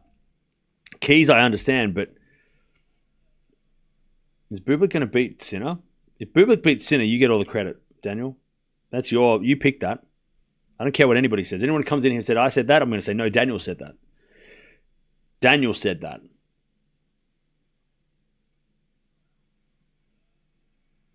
All right, Gauff holds 3-1.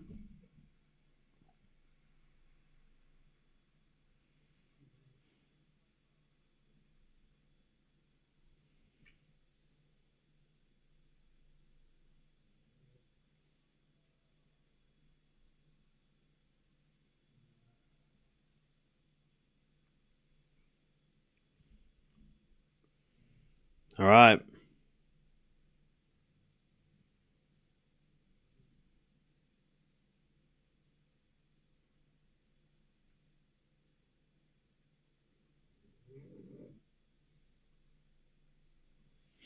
As with a forehand now in the net from Gauff, 15-love.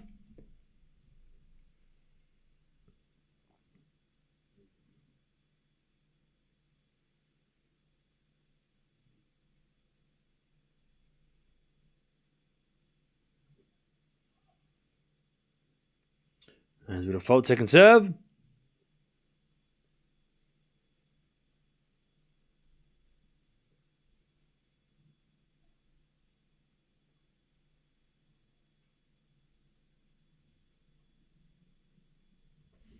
As with a forehand rally. Gauff down the line to the backhand of Keys. Gauff with the backhand into the forehand of Keys. Off the tape from Keys goes the forehand of Gauff. That's a great shot, Gauff. Keys with a slice in the net. 15-0.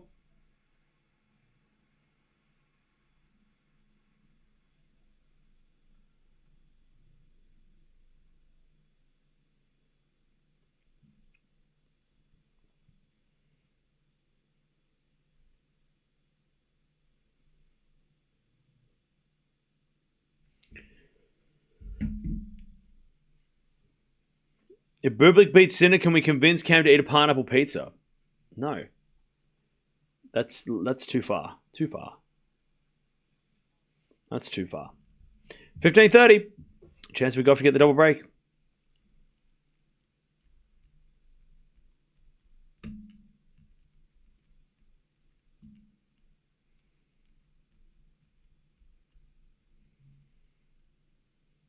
Serve again. Into the backhand of Gauff. Backhand from Keys. The forehand of Gauff. There's Keys' forehand in the net. And it's 15:40.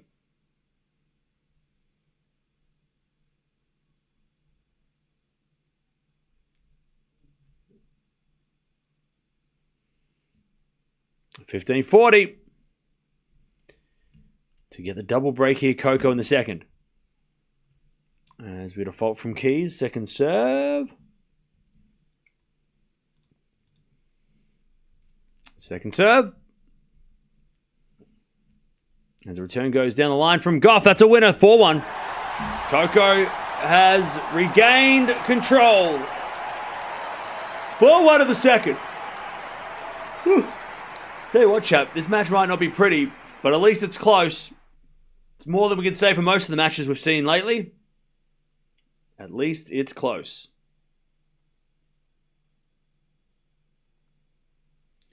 All right.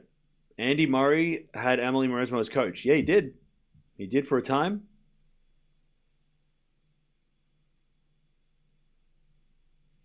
All right. Let's see if Coco can keep these breaks. I'm picking Boison over Andreeva. Are ya? That's kind of crazy.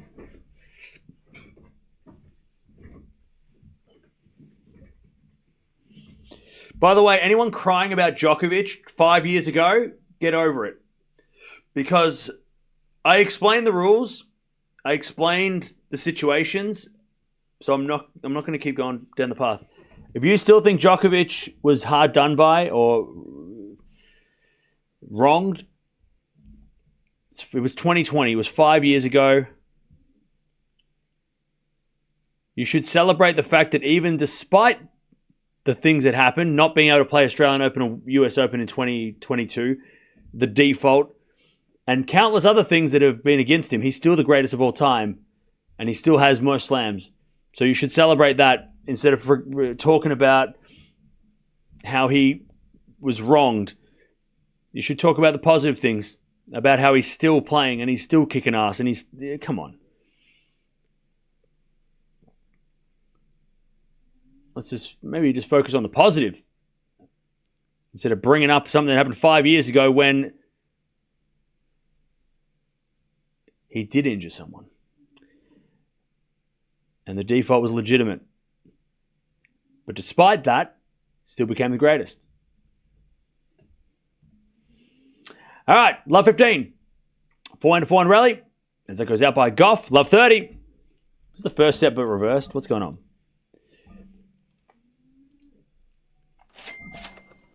Peter. Hoping that you will be 8/8 for semi-predictions. Me too. If I go 8 for 8, chat, you won't hear the end of it. And if Rockies win 3 in a row, you won't hear the end of it. I love 40. Keys to break back.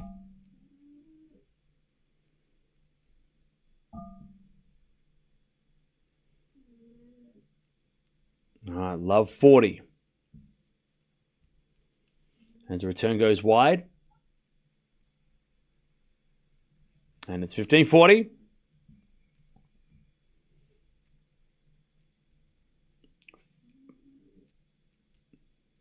For the best, Cam not reading my comment. I'm not reading a lot of comments. As the backhand goes out, and it's 30-40.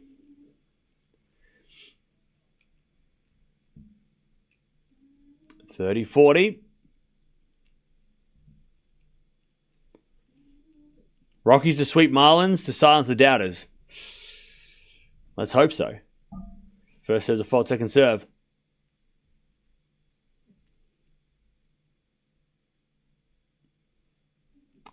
Double fault. We're back. One of the breaks back for Keys. All right. 4-2.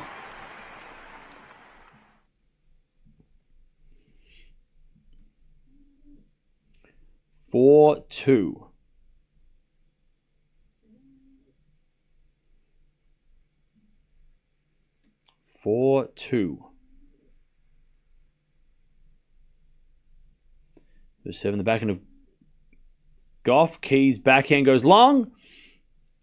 And it's 15 love. 15 love. So love 15. Love 15. Rockies are so bad. I'm a Padres fan. Easy division opponent.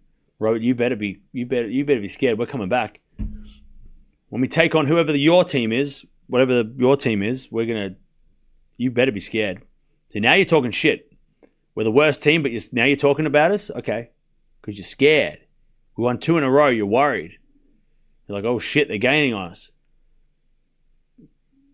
You weren't talking trash 3 days ago.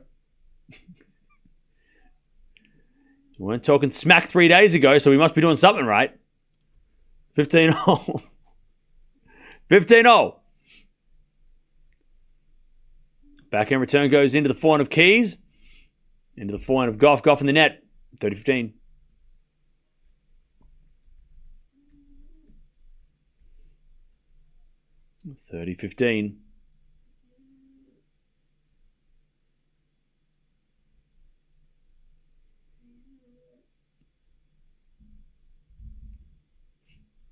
Serve again.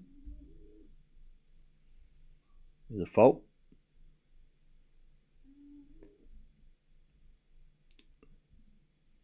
Second serve.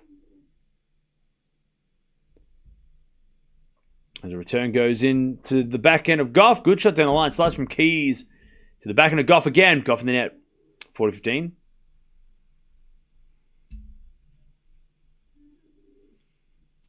$40-15. If you don't have an NBA team, we'd love to have you as supporter of the Thunder. Jump on the bandwagon. Who are the Thunder playing? Pacers. I really don't have a preference between those two.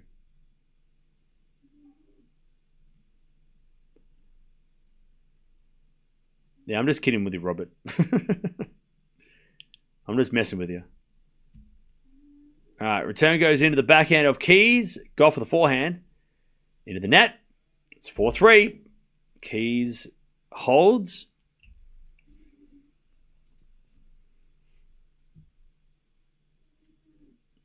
All right.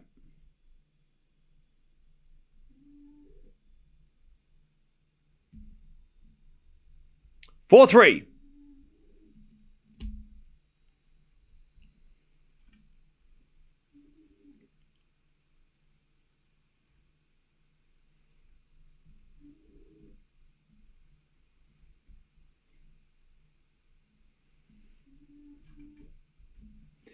Okay. Still wet and crappy outside. So the roof is shut.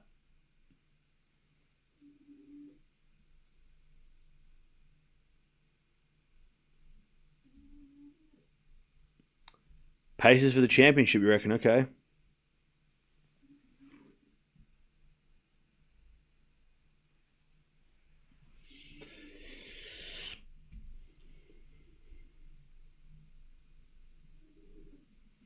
This match would have been great yesterday for the discussion of unforced errors. Yeah, maybe.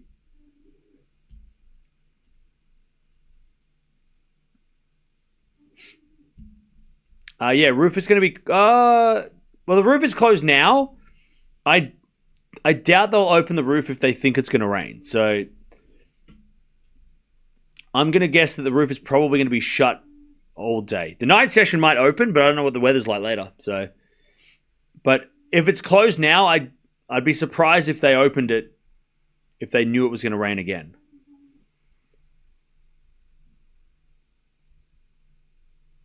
All right, love 15. Is the match slow paced? Yeah, a little bit. There's Gauff serves. To the fort of Keys. Gauff hits it out, love 30. Love 30.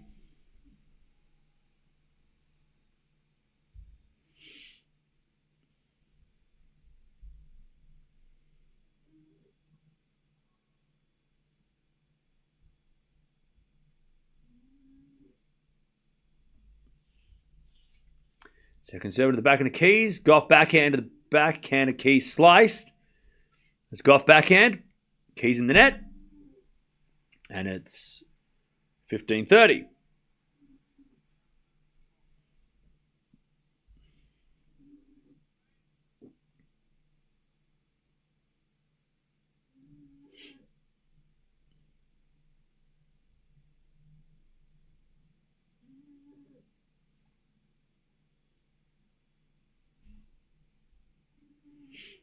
As with a backhand from Gauff. Keys with the backhand pass. Gauff with the volley. Keys with the forehand. Gauff with the volley goes wide. 15-40.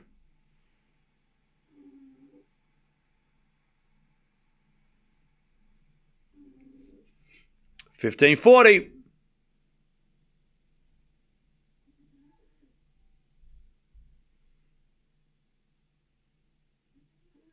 $15-40. As Gauff serves another fault.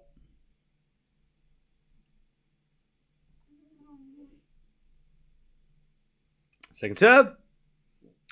As Keys hits it in the net on the return, it's 30-40.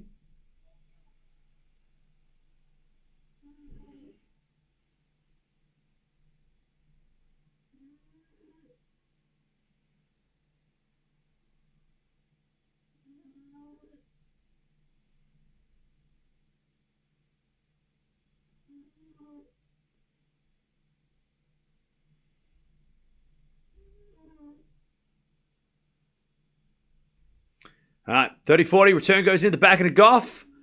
Into the forehand of Keys. Gauff with the slice. Keys with the forehand down the line. Win up. We're back on serve 4-all. Bad tennis, bad tennis, bad tennis. Unforced errors. This match sucks, man. Boom. All right, 4-all.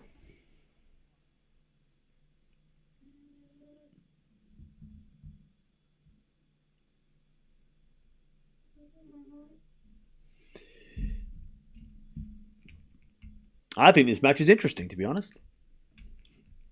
Despite the quality not being as good as the match that we saw in other days. But I also try and focus on the positives. As with a smash from Keys and Gauff for the passing shot winner. You tell me that isn't a good shot. You tell me that's bad quality, chat. You tell me that's bad quality.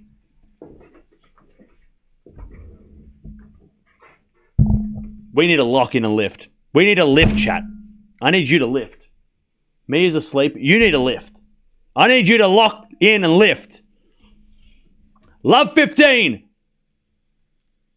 As with a forehand return goes in the forehand of Keys. Forehand from Gauff. Into the forehand of Keys. As Gauff. Forehand again. Into the forehand of Keys. Keys in the net. Love 30. Coco's going to take us to a third. And we're sitting here crying about the unforced error count. You need to stop whining. Stop complaining. I'm sick of this. Boo-hoo. You can leave if you don't like it. Love 30. As Keys serves. Into the slice of Gauff. Return is into the forehand of Keys. As Gauff with the forehand. Again to the forehand of Keys. As Gauff forehand again. To the forehand of Keys. Gauff at the backhand on the stretch. Keys forehand is a winner. 15-30. I'm sick of reading the chat and every second person is crying. No crying in the chat. Go cry elsewhere.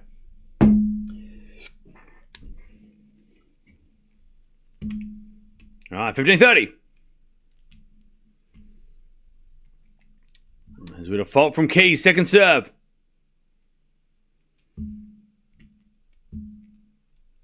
15-30.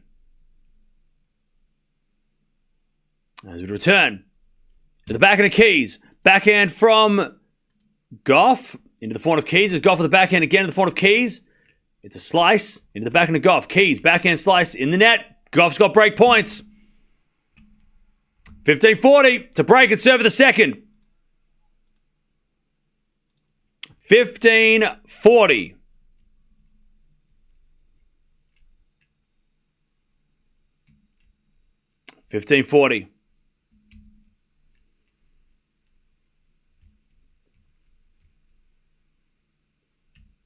Good serve down the tee.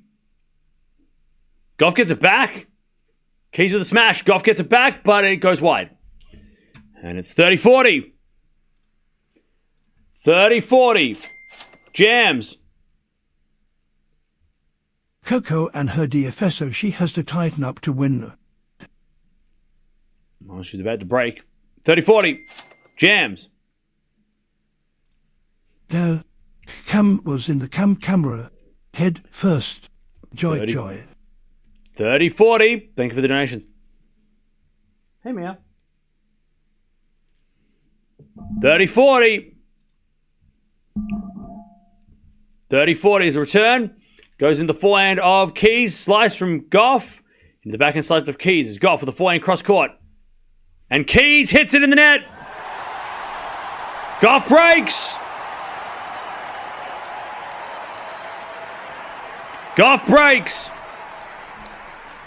He's going to serve for the second. We're going to go to 3. Next match is Andreeva versus Boison, which I hope is going to be close, but I don't have as much hope that that's going to be close like this one. Then you never know. Maybe the crowd make it close. I don't know. All right.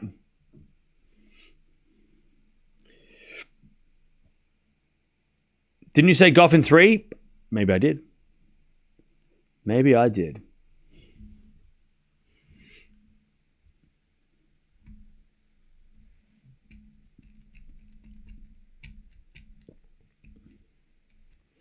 No double faults Coco on this game, please. Well, let's see if she listens.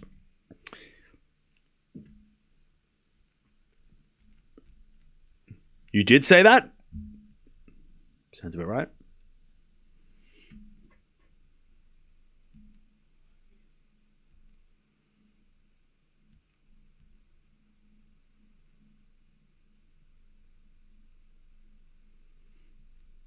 All right, 5-4. Coco serving for the second set.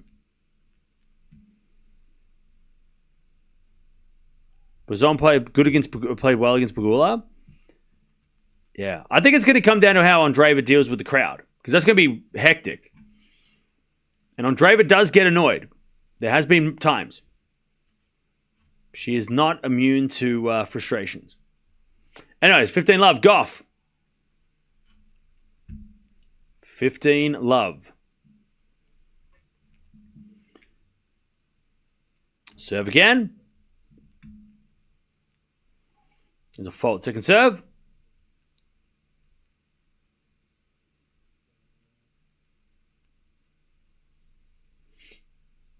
As the return goes in from Keys. Too strong. 15-0.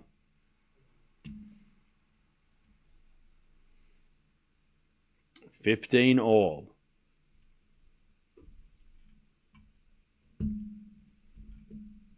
All right, serve again.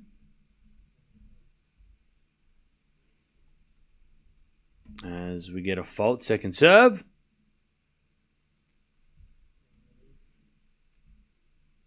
Second serve. Into the forehand of Keys. Backing out from Gauff. Goes long. 15-30. 15-30.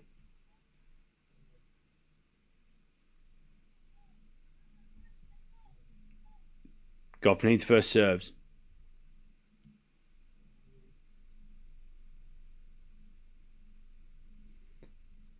She serves a fault. Second serve.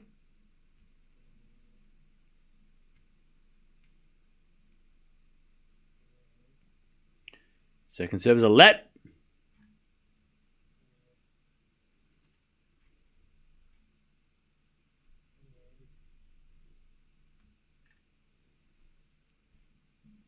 As a return, goes out by Keys, 30-0.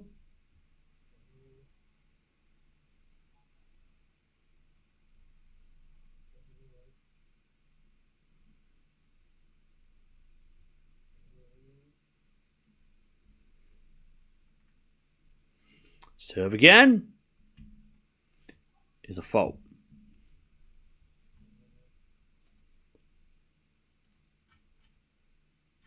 Second serve. Into the back of the Keys. Keys is down, 40-30. Gauff to take us to a third. 40-30.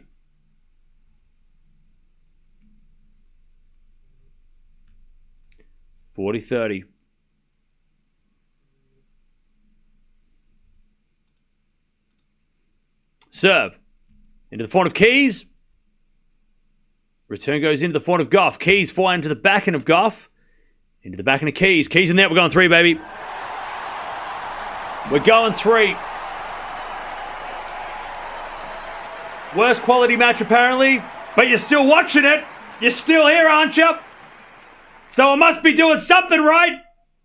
6-4. Gauff in the second. This match stinks. You're still watching it. I don't know, chat. Are you crazy or is it me? I don't know. Maybe I'm crazy. Maybe you're crazy. Maybe we're all crazy. Mia, who's crazy? She said you, chat. All right. We're going 3. We are going to a third.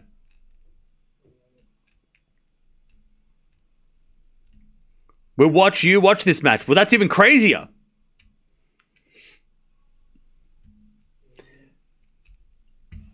All right, Coco takes the second. We're going to a third. Andreeva plays next. Let's see. Stop yelling, I can't sleep. You've been complaining all day. Musetti should have been banned. This should have happened. That should have happened. This match sucks. Blah, blah, blah, blah. You should just go to sleep. If you can't sleep, you should leave the chat and go to sleep. Because you are being so negative. Maybe you need a rest. Maybe you're tired. You're tie-tie. You tie-tie. Are you tie-tie? Oh, I'm so tired. Go to sleep. Stop complaining.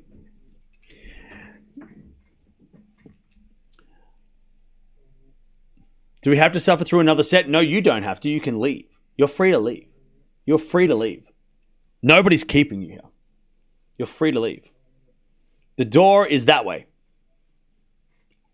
You can leave. All right, chat. One set to decide who wins this match. Who's winning this set? Who's winning this set? Who's winning this set? It's going to be a tiebreak? God, we can only hope. That'd be crazy. Is it going to be one of those like Keys Swiatek matches? All right. Why am I engaging with these chatters? Because they're not getting banned. Is Deb? I don't know if Deb's here. It's probably too early. All right, 6-4. Is it a backhand down line? Into the forehand of Keys. Forehand from Gauff to the forehand of Keys. Is Gauff forehand again? Into the backhand of Keys. Is Gauff with the forehand again to the forehand of Keys. Into the forehand of Gauff. Keys, forehand. Into the backhand of Gauff is Keys with a slice. And then the smash from Gauff. But Keys gets it back. Gauff with the volley. Keys with the pass. Too good. 15-love.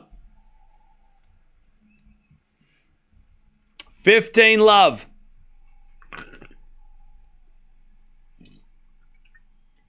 You can ban them too. Yeah, but I have to ban every second person. All right. Nah, Jane, it's all good. You can stay. You can stay. All right. First point of the final set. 15-love. A lot of people saying Coco's going to win. All right, serving to the backhand of Gauff. Forehand from Keys is out. 15-0. Andreeva lives in France. That's her home crowd. The crowd know it. Bro, there's no way you think the crowd are going to go for Andreeva. Are you serious? You're trolling.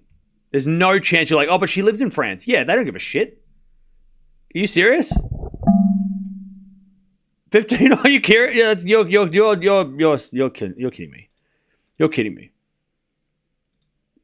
They know Andreeva lives here. They don't care if she lives here.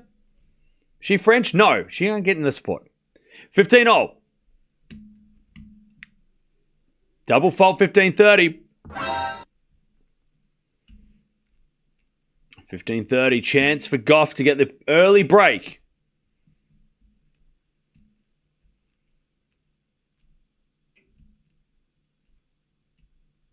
$15-30. Serve to the backhand of Gauff. Return goes to the backhand of Keys. Gauff with the forehand of the stretch. Keys, forehand. Again to the forehand of Keys. Gauff hits it in the net. And Keys gets the 30-all. 30-all.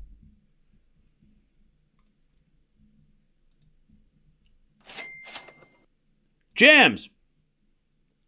Let's duo. Coco in 3. Thank you for the donation. All right, 30-all.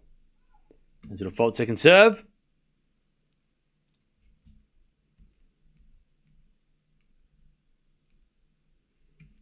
$30-all. Serve to the forehand of Gauff. Keys with the forehand down the line. Winner. Beautiful shot. 40-30.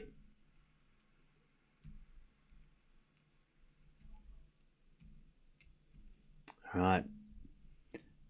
30 all. Look, Spurs fan, I'm not going to yell at you, but also, is that like the San Antonio, or are you talking about Tottenham? Because that's a problem. If it's Tottenham, we have a problem. We have a problem. I'm hoping you're saying San Antonio. It's NBA, right? All right, deuce.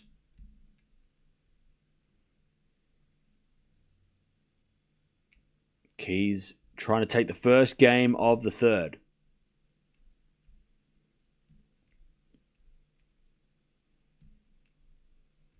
Served to the backhand of Gauff. Corner from Keys. Into the front of Gauff. Is Gauff in the net. Advantage Keys. Advantage Keys.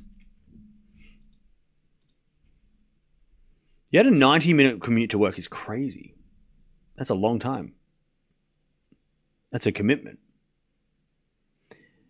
All right, advantage Keys. Backhand from Gauff goes into the front of Keys. Keys hits it out. We're back to deuce. Thank you, Dora. All right. Deuce.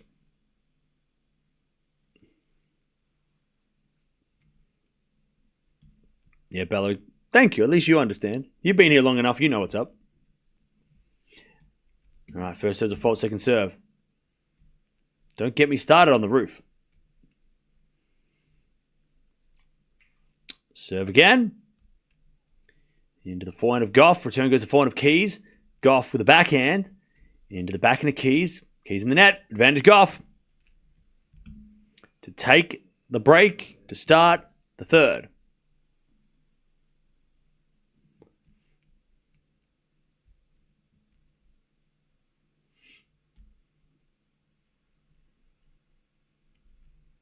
The crowd are clapping. Keys is like, come on now. I want to serve. Advantage Gauff. Fault from Keys. Second serve. Second serve. Into the backhand of Gauff. Keys with the forehand. Goes out. Gauff breaks. 1-0. Final set.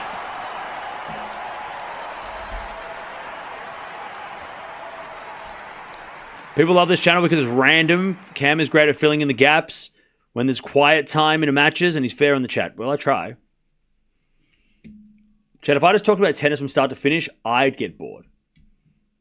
And if I'm bored, there's no way in hell you're going to be interested. So we talk about fun stuff, the random stuff.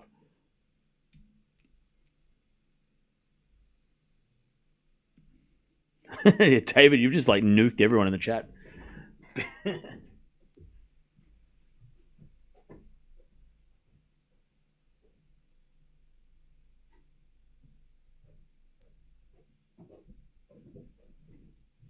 Hello. Good girl. Good girl. Good girl. All right. 15 love. Don't you dare call me Freddy Krueger like the guy at McDonald's. 15 love. As Gauff serves a fault, second serve. Jams. Best tennis channel around. Thanks for being here, camera. Thank you, Jams, for the 10. Appreciate that. 30 love, Gauff. What's my favorite superhero movie? Guardians of the Galaxy. 1, the first one. And then Infinity War.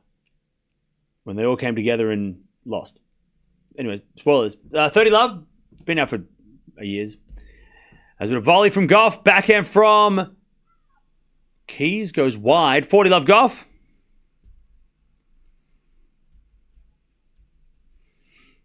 $40 love.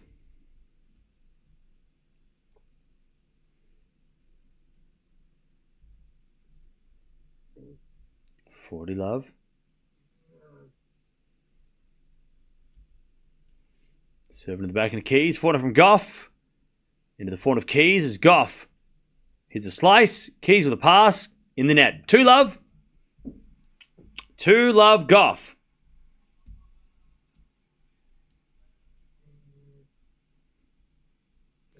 All right. 2-0. 2-0. Can't argue with those either. I like the OG Spider-Man 2 the most. Nice.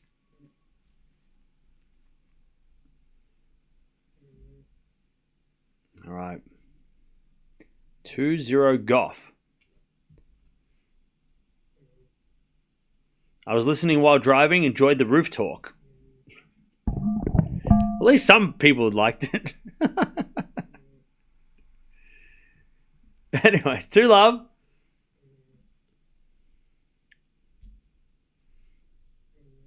Coco with the break in the final set. As the backhand return goes in the forehand of Keys. Go for the backhand.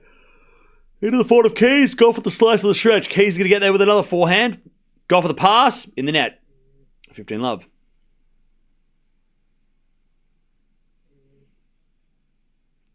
$15-love.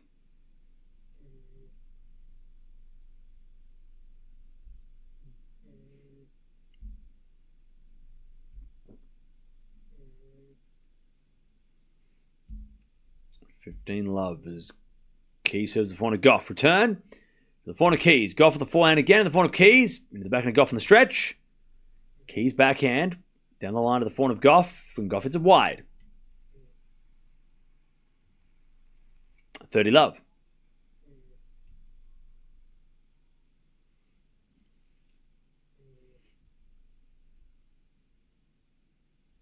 $30-love.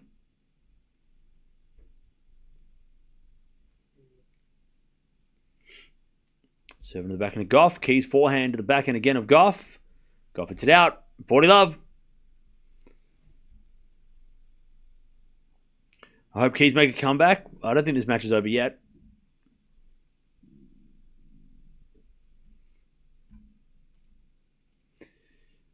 There's been too many breaks to think this is just going to end. As a return goes in the forehand of Keys. Gauff with the forehand into the net. 2-1. Final set. Keys holds.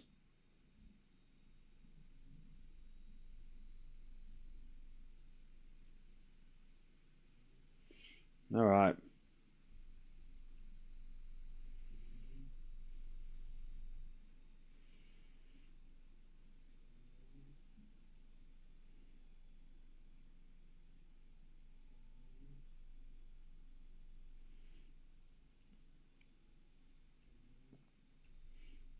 All right.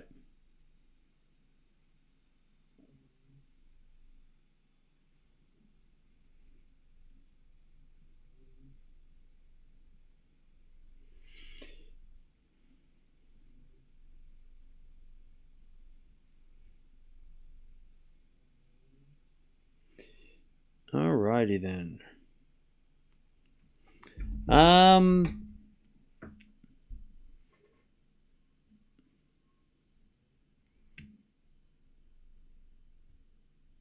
We need retro video game talk next. Yeah, fair enough. All right, 2-1 Gauff. How will Mirra cope with the extreme topspin? I don't know. We'll find out next. Remember, Mirra's taller than Gauff, so she's taller than Pegula, so maybe she'll handle it a little better.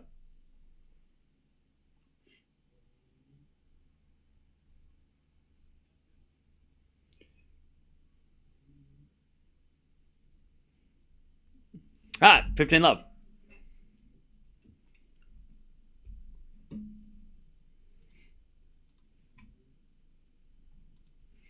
As a return goes the forehand of Gauff. Forehand from Keys. In the net. 30-love.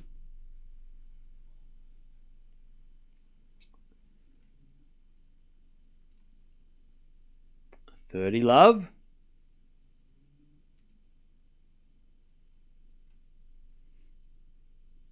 Serve again.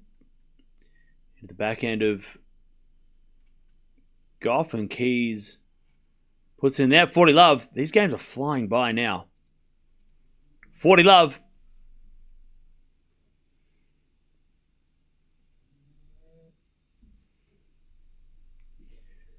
40 love. There's a bit of fault second serve.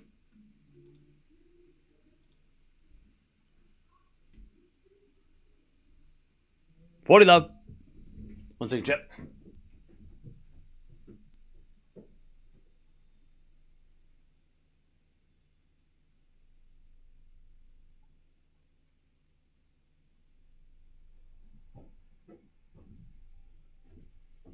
All right, Gauff holds 3-1.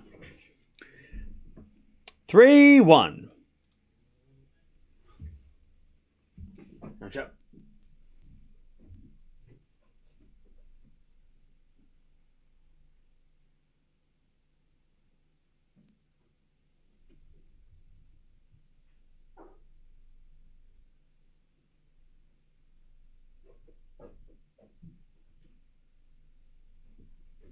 Okay, 3-1. Coco in the third. As a return now to the forehand of Gauff, back in a volley from Keys goes wide, and it's love 15.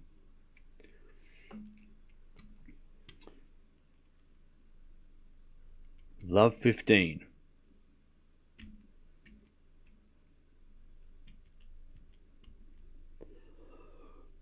Serve again.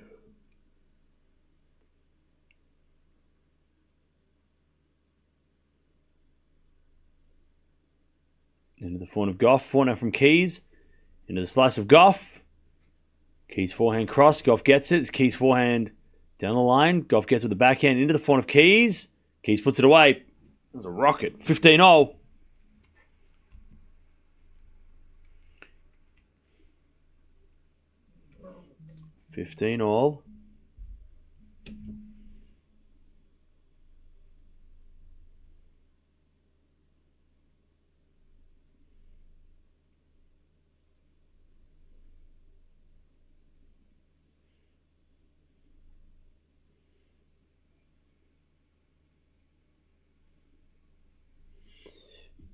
All right, 30-15. 30-15. Is Keys determined to throw this match away? Throw away. I mean, that's a bit harsh. As a return goes in front of Keys. Keys in there at 30-all. She barely won the first set. So, I mean, she was up 4-1 and then she nearly lost it by Gauff, Gauff coming back. She wasn't really in the second set. So I don't think throwing it away, unless you meant throw the lead away.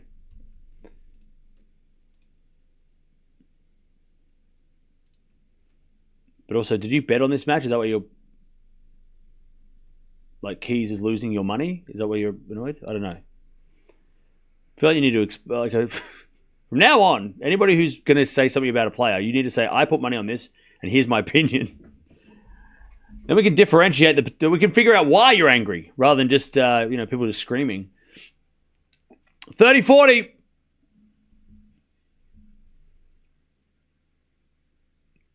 For a double break, which has meant nothing in this tournament, in this match. It's been a 400 rally. Back in from Keys, down the line is picked up by Gauff. Good slice. And then a forehand from Keys, 2-go deuce.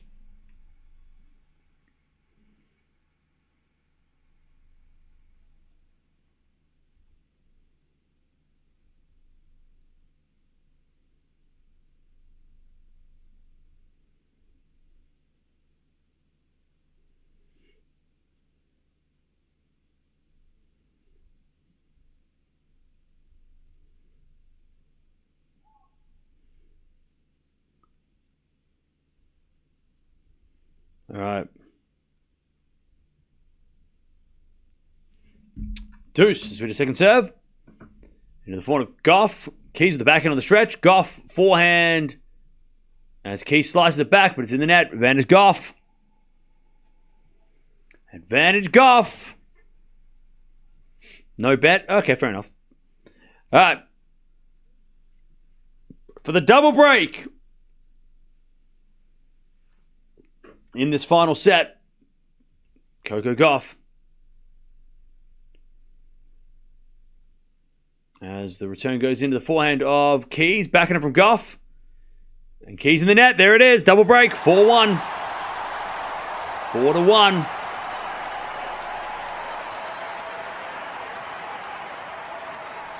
4-1. To Coco Gauff.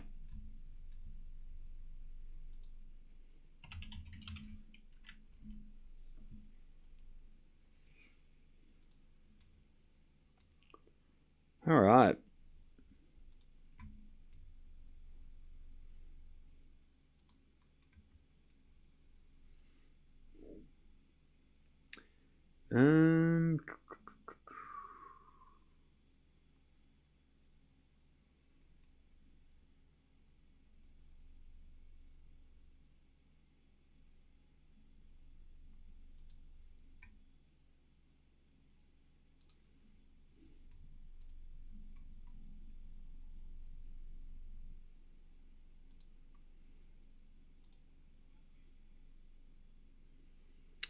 Okay.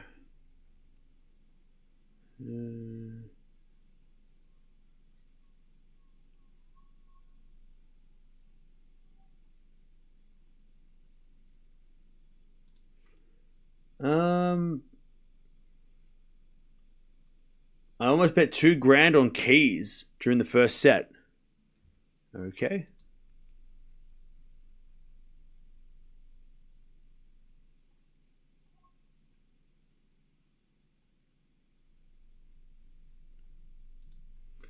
First serve is a fault, second serve.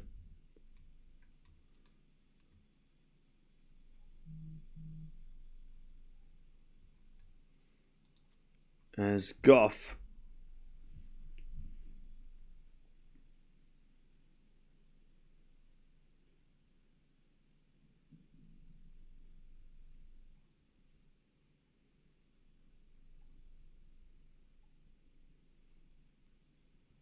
As that goes out by Keys. And it's 15 all.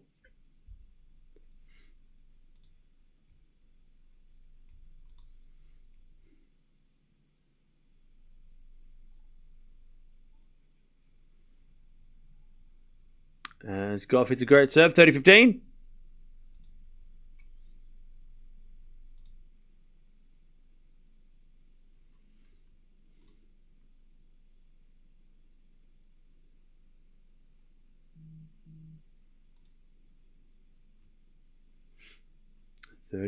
First serve is a fault, second serve.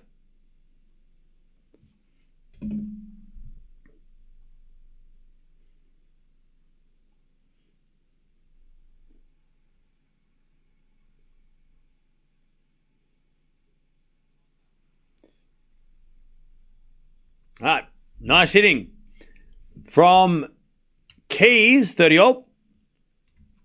Remember, chat, there's been a 4-1 lead in both sets, and they've both been lost.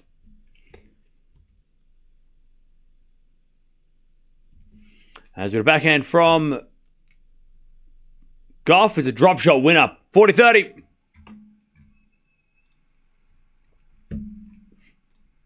40-30.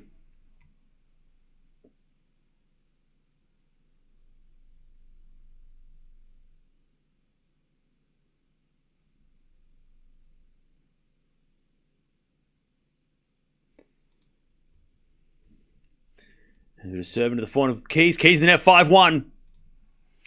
5-1.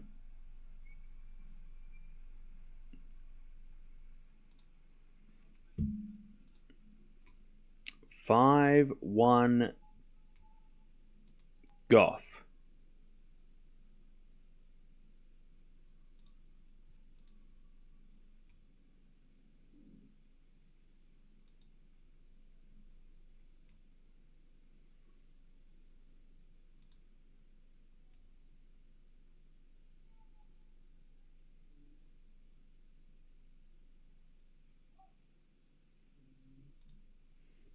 First serve is a fault, second serve.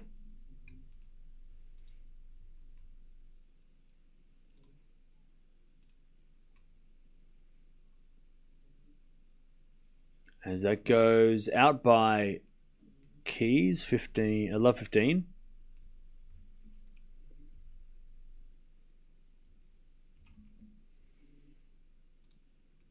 Love 15.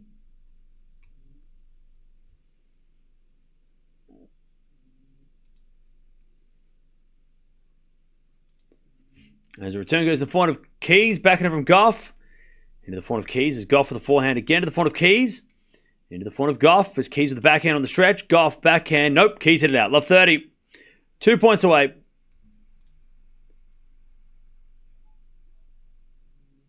Love 30.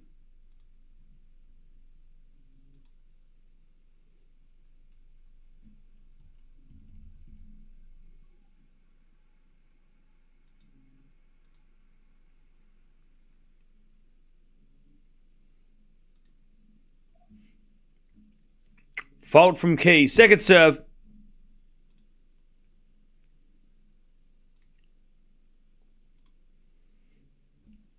Second serve in the backhand of Gauff. Backhand from Keys. Into the forehand of Gauff. Sliced. Keys the backhand. Drop. Sliced deep into the forehand of Gauff and puts it away. Match points. Coco Gauff.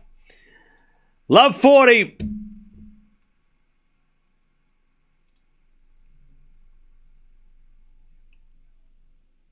Love 40. To take her spot in the semi-finals of the French Open again.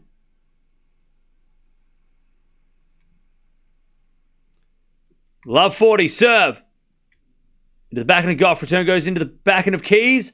Gauff with the forehand. Cross court into the forehand of Keys. Again to the forehand of Gauff as Keys. Forehand again. Goes long. Gauff's into the semis. Roar of emotion from Coco.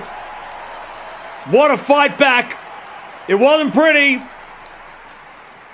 They hug it out. But Gauff is into the semis. She keeps her great season on clay alive. And Keys, unfortunately, falls in the quarterfinals. But she's done well here. Keys had a great tournament. She avoided defeat against Kenin. But Coco Gauff wasn't pretty. But it doesn't matter. Because at the end of the day, she won. Who cares if it wasn't pretty? If she wins, who cares? GG's. Man. What a win by Coco. And that was a fight. That was a ugly fight. That was not pretty, but doesn't matter. Who cares? Winning ugly. Brad Gilbert's still not he's not the coach, but he was. All right. Now we've got an interesting match because we've got Boison taking on Andreeva. A French wildcard that's captured the imaginations of the fans. Coming up against Andreeva, who is trying to complete, I guess, the set of 4 of the best clay court players going around this year. Or at least in general, with Paolini being an exception, of course. But I'm going to send you guys over here. Jump over here, talk about yourselves. We'll be back in about 5 minutes to watch the next one. But Coco wins. Coco wins. In 3 sets, 2 hours, 11 minutes played. And she wins 6-7, 6-4, 6-1. She is into the semifinals yet again at Roland Garros. She's going to take on the winner of the next match. So if you are interested in finding out who Coco plays, make sure you stick around. But Andreeva taking on Boison next.